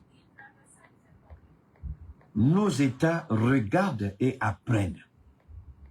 Moi, j'en parle parce que j'estime que nos présidents, non pas qu'ils écoutent ce que je dis, mais qu'ils regardent ce qui se passe là-bas. Ça peut nous donner matière à réflexion sur des choses à faire dans l'avenir. Comment c'est en pleine guerre avec l'Iran qui veulent renouer avec nous parce qu'ils ont peur de ce que j'avais dit une fois et ce que l'Iran a confirmé. Keita, depuis quand l'Iran a confirmé ce que tu as dit? D'accord, écoutez. Le premier jour, je suis sorti, j'ai dit quoi? J'ai dit, les terroristes qui sont dans le Sahel, commencez à retourner vos armes comme ceux qui vous envoient vers nous. Ils viennent de tuer le guide iranien. Oh, mais c'est pas ce que j'ai dit, c'est ce que j'ai dit. Et quelques jours après, quand Mojtaba a été choisi, ils ont demandé à toutes les cellules dormantes de se réactiver tout de suite. Et donc, ils savent que les cellules dormantes seront en communication avec les terroristes dans le Sahel. Voilà pourquoi les Américains veulent dardard avoir accès à notre espace aérien.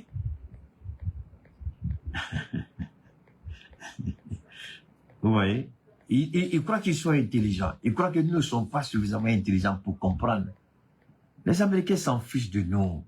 Pourquoi c'est maintenant qu'ils viennent? Parce que l'Iran a commencé à activer les cellules dormantes. Et les cellules dormantes restent toujours en communication avec les chefs. Pas nécessairement avec l'Iran là-bas. Parce que ils ont des chefs dans le Sahel. Et les chefs là, qui les nourrit? C'est la France, c'est l'Union européenne, c'est l'Ukraine, c'est les Américains. Donc, ils n'ont pas quelque chose à trouver dans notre ciel. C'est ce que je dis à nos présidents. Donnez-leur la liste des pays qui financent le terrorisme, c'est tout. Ils n'ont qu'à aller là-bas, ils n'ont qu'à leur dire, arrêtez d'emmerder le Sahel. S'ils arrêtent tout de suite l'Amérique, ils n'ont pas besoin de venir chez nous. Parce que nos présidents, nos États connaissent ceux qui financent le terrorisme chez nous. Ils n'ont qu'à parler à Ouattara, en Côte d'Ivoire. Les Américains sont là-bas, non? Ils n'ont qu'à parler à Ouattara. Ils sont au Nigeria, non? Ils n'ont qu'à parler à la France, ils n'ont qu'à parler à Patrice Talon, puisque c'est eux qui font recruter par les gens de Boko Haram. Ils n'ont qu'à parler avec eux. S'ils arrêtent de les financer, là, ils seront tranquilles chez eux. Donc vous voyez, cette guerre, malgré qu'on essaie de nous faire croire que tout va bien, l'Iran est dans son droit de se défendre. Ça, c'est un. Deuxièmement, la crise pétrolière n'a pas encore commencé. Et nous sommes heureux, et nous sommes fiers. Hier, j'ai discuté avec un ancien responsable de la douane malienne. Il m'a dit, Keïta, les gens sont mauvais au Mali. Il dit, est-ce que tu sais qu'il y a excédent de carburant au Mali? Il y a tellement de carburant que la douane réalise un chiffre d'affaires inimaginable sur les tarifs douaniers, sur les hydrocarbures. Tellement il y en a. Il dit, mais ce qu'on ne comprend pas, on ne voit même pas ça dans les stations. Mais pourtant, le carburant est là. J'ai dit, oui, moi, j'ai vu une information sur 500 citernes. Il dit, 500, c'est petit. À titre d'exemple, il m'a montré même l'appel du directeur actuel de la douane. Il dit que je suis informé qu'il y a le carburant, mais les gens sont mauvais.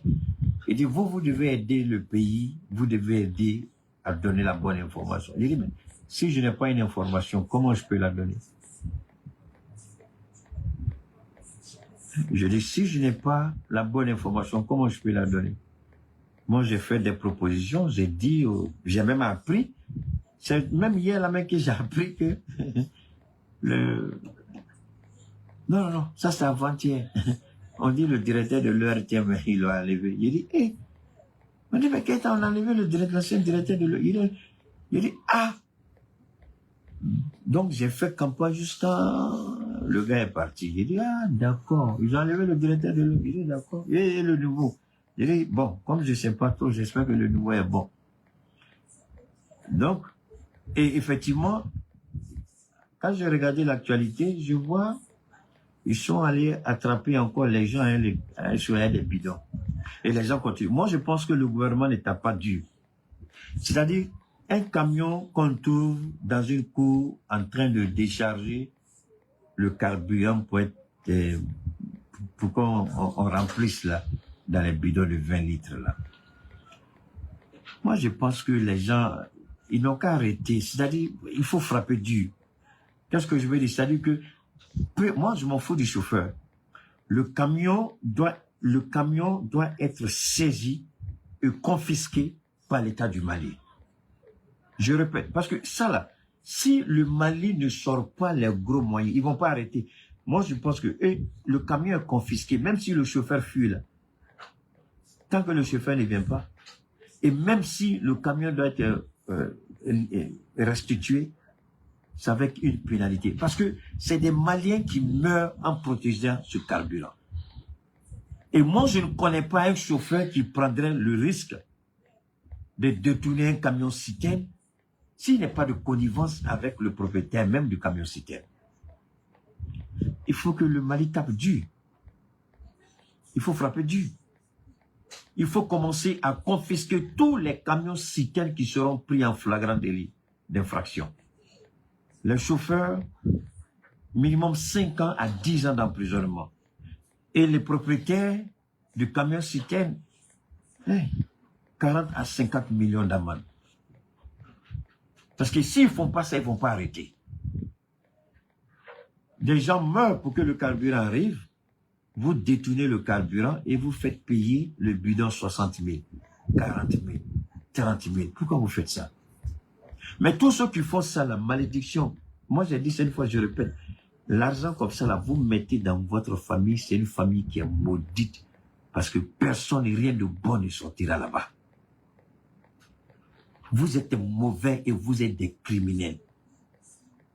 Ceux dont les enfants prennent les armes pour mourir pour le pays là, vous les idiots voleurs criminels que vous êtes, vous prenez camion, vous faites des tout et puis vous allez, on dit c'est chauffeur. C'est pas le chauffeur, ils sont tous dedans. Moi je demande au président et je demande au premier ministre de commencer à a saisi tous les camions citernes qui seront en infraction. Le camion sera saisi.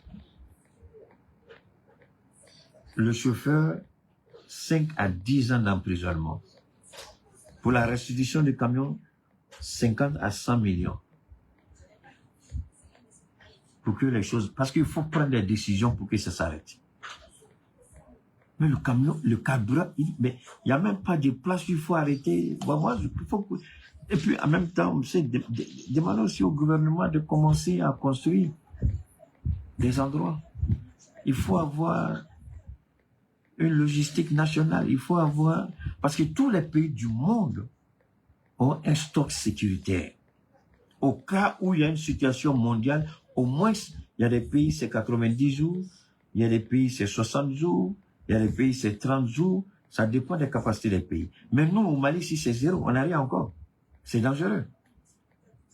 Et moi, j'invite le Premier ministre à commencer à construire vraiment rapidement.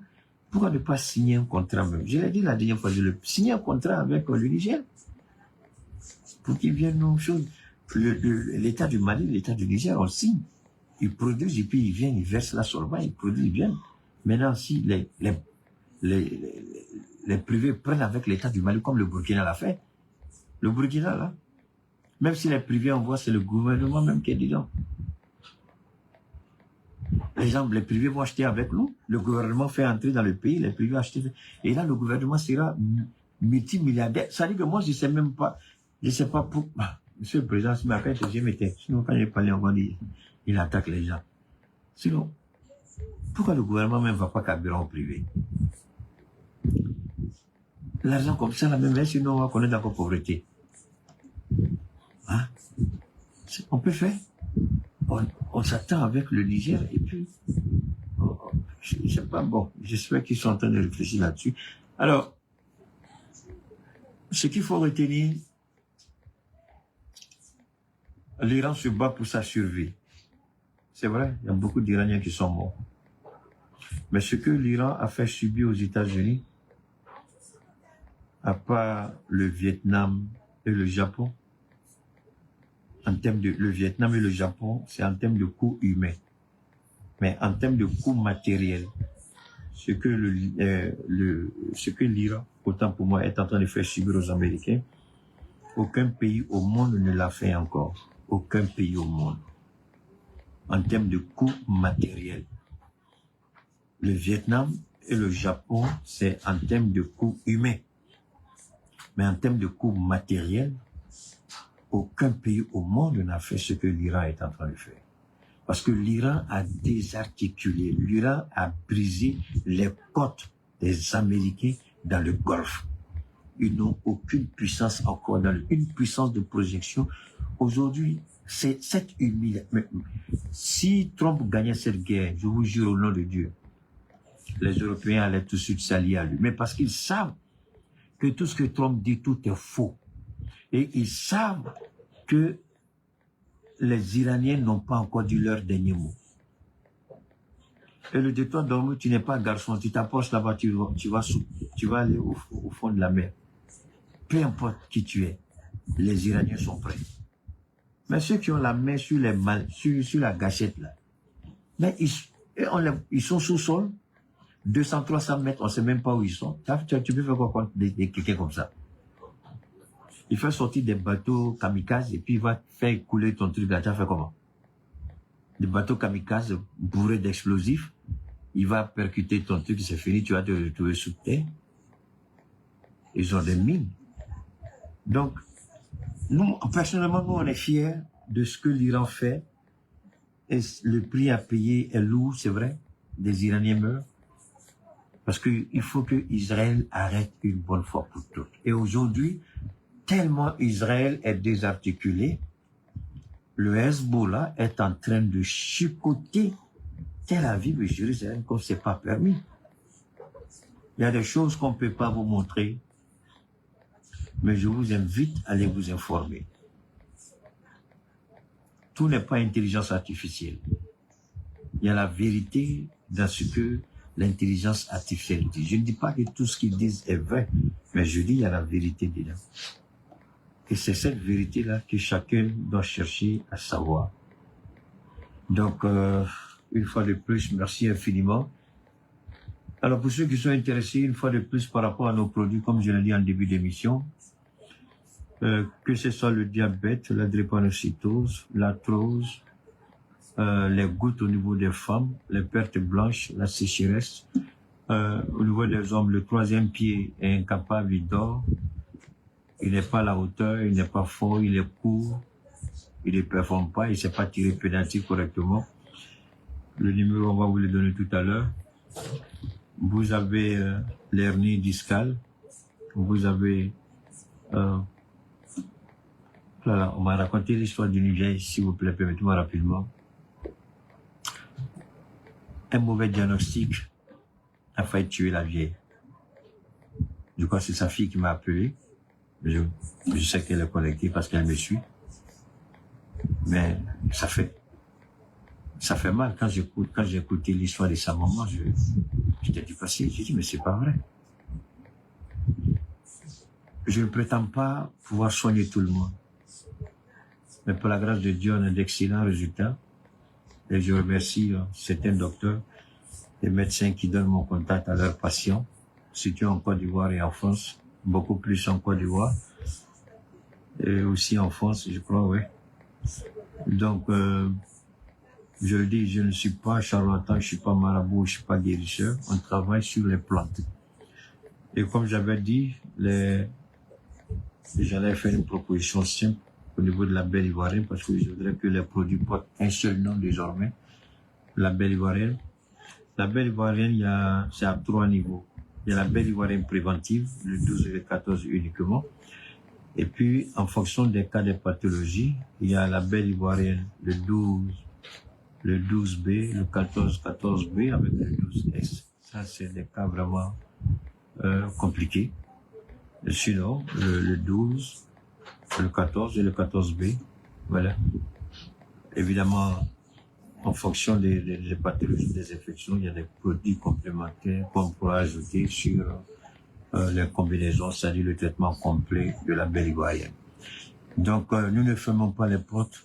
Comme je dis à tout le monde, les prix que je propose, ce sont les prix qui reflètent à peu près la valeur de mes produits. Et maintenant, en tant qu'Africain, en tant qu'être humain, on peut avoir des moments de flottement, des moments de petites difficultés financières. Je ne ferme aucune porte, seulement convenablement pour dire qu'État, on l'a vu, mais au regard de la situation, voilà ce que voilà, si tu peux, il faut toujours proposer, mais je voudrais pas que mes prix, vous les regardez de tout de suite. Comme il y a un jeune homme aussi qui a fait, je lui ai dit, mais tu as mal fait. On fait pas ça. Moi, tu viens à moi parce que là, ce que vous dites, vous gâtez le nom de Keïta. Je n'ai jamais fermé une porte. Vous venez à moi, on discute. Si c'est acceptable, c'est acceptable. Si c'est pas acceptable, je dis, il faut revoir un peu. Hein? Et puis, je sais le faire en sorte. Mais il y a des gens qui disent Keïta, au regard de ce que tu fais pour l'Afrique, et puis, nous, c'est bon, ça nous convient. Et puis, les gens, on va avec. Donc, je ne ferme pas la porte. Ne vous empêchez pas. Si vous avez des situations, ayez le courage de le poser et puis on verra dans quelle mesure on peut travailler ensemble. D'accord?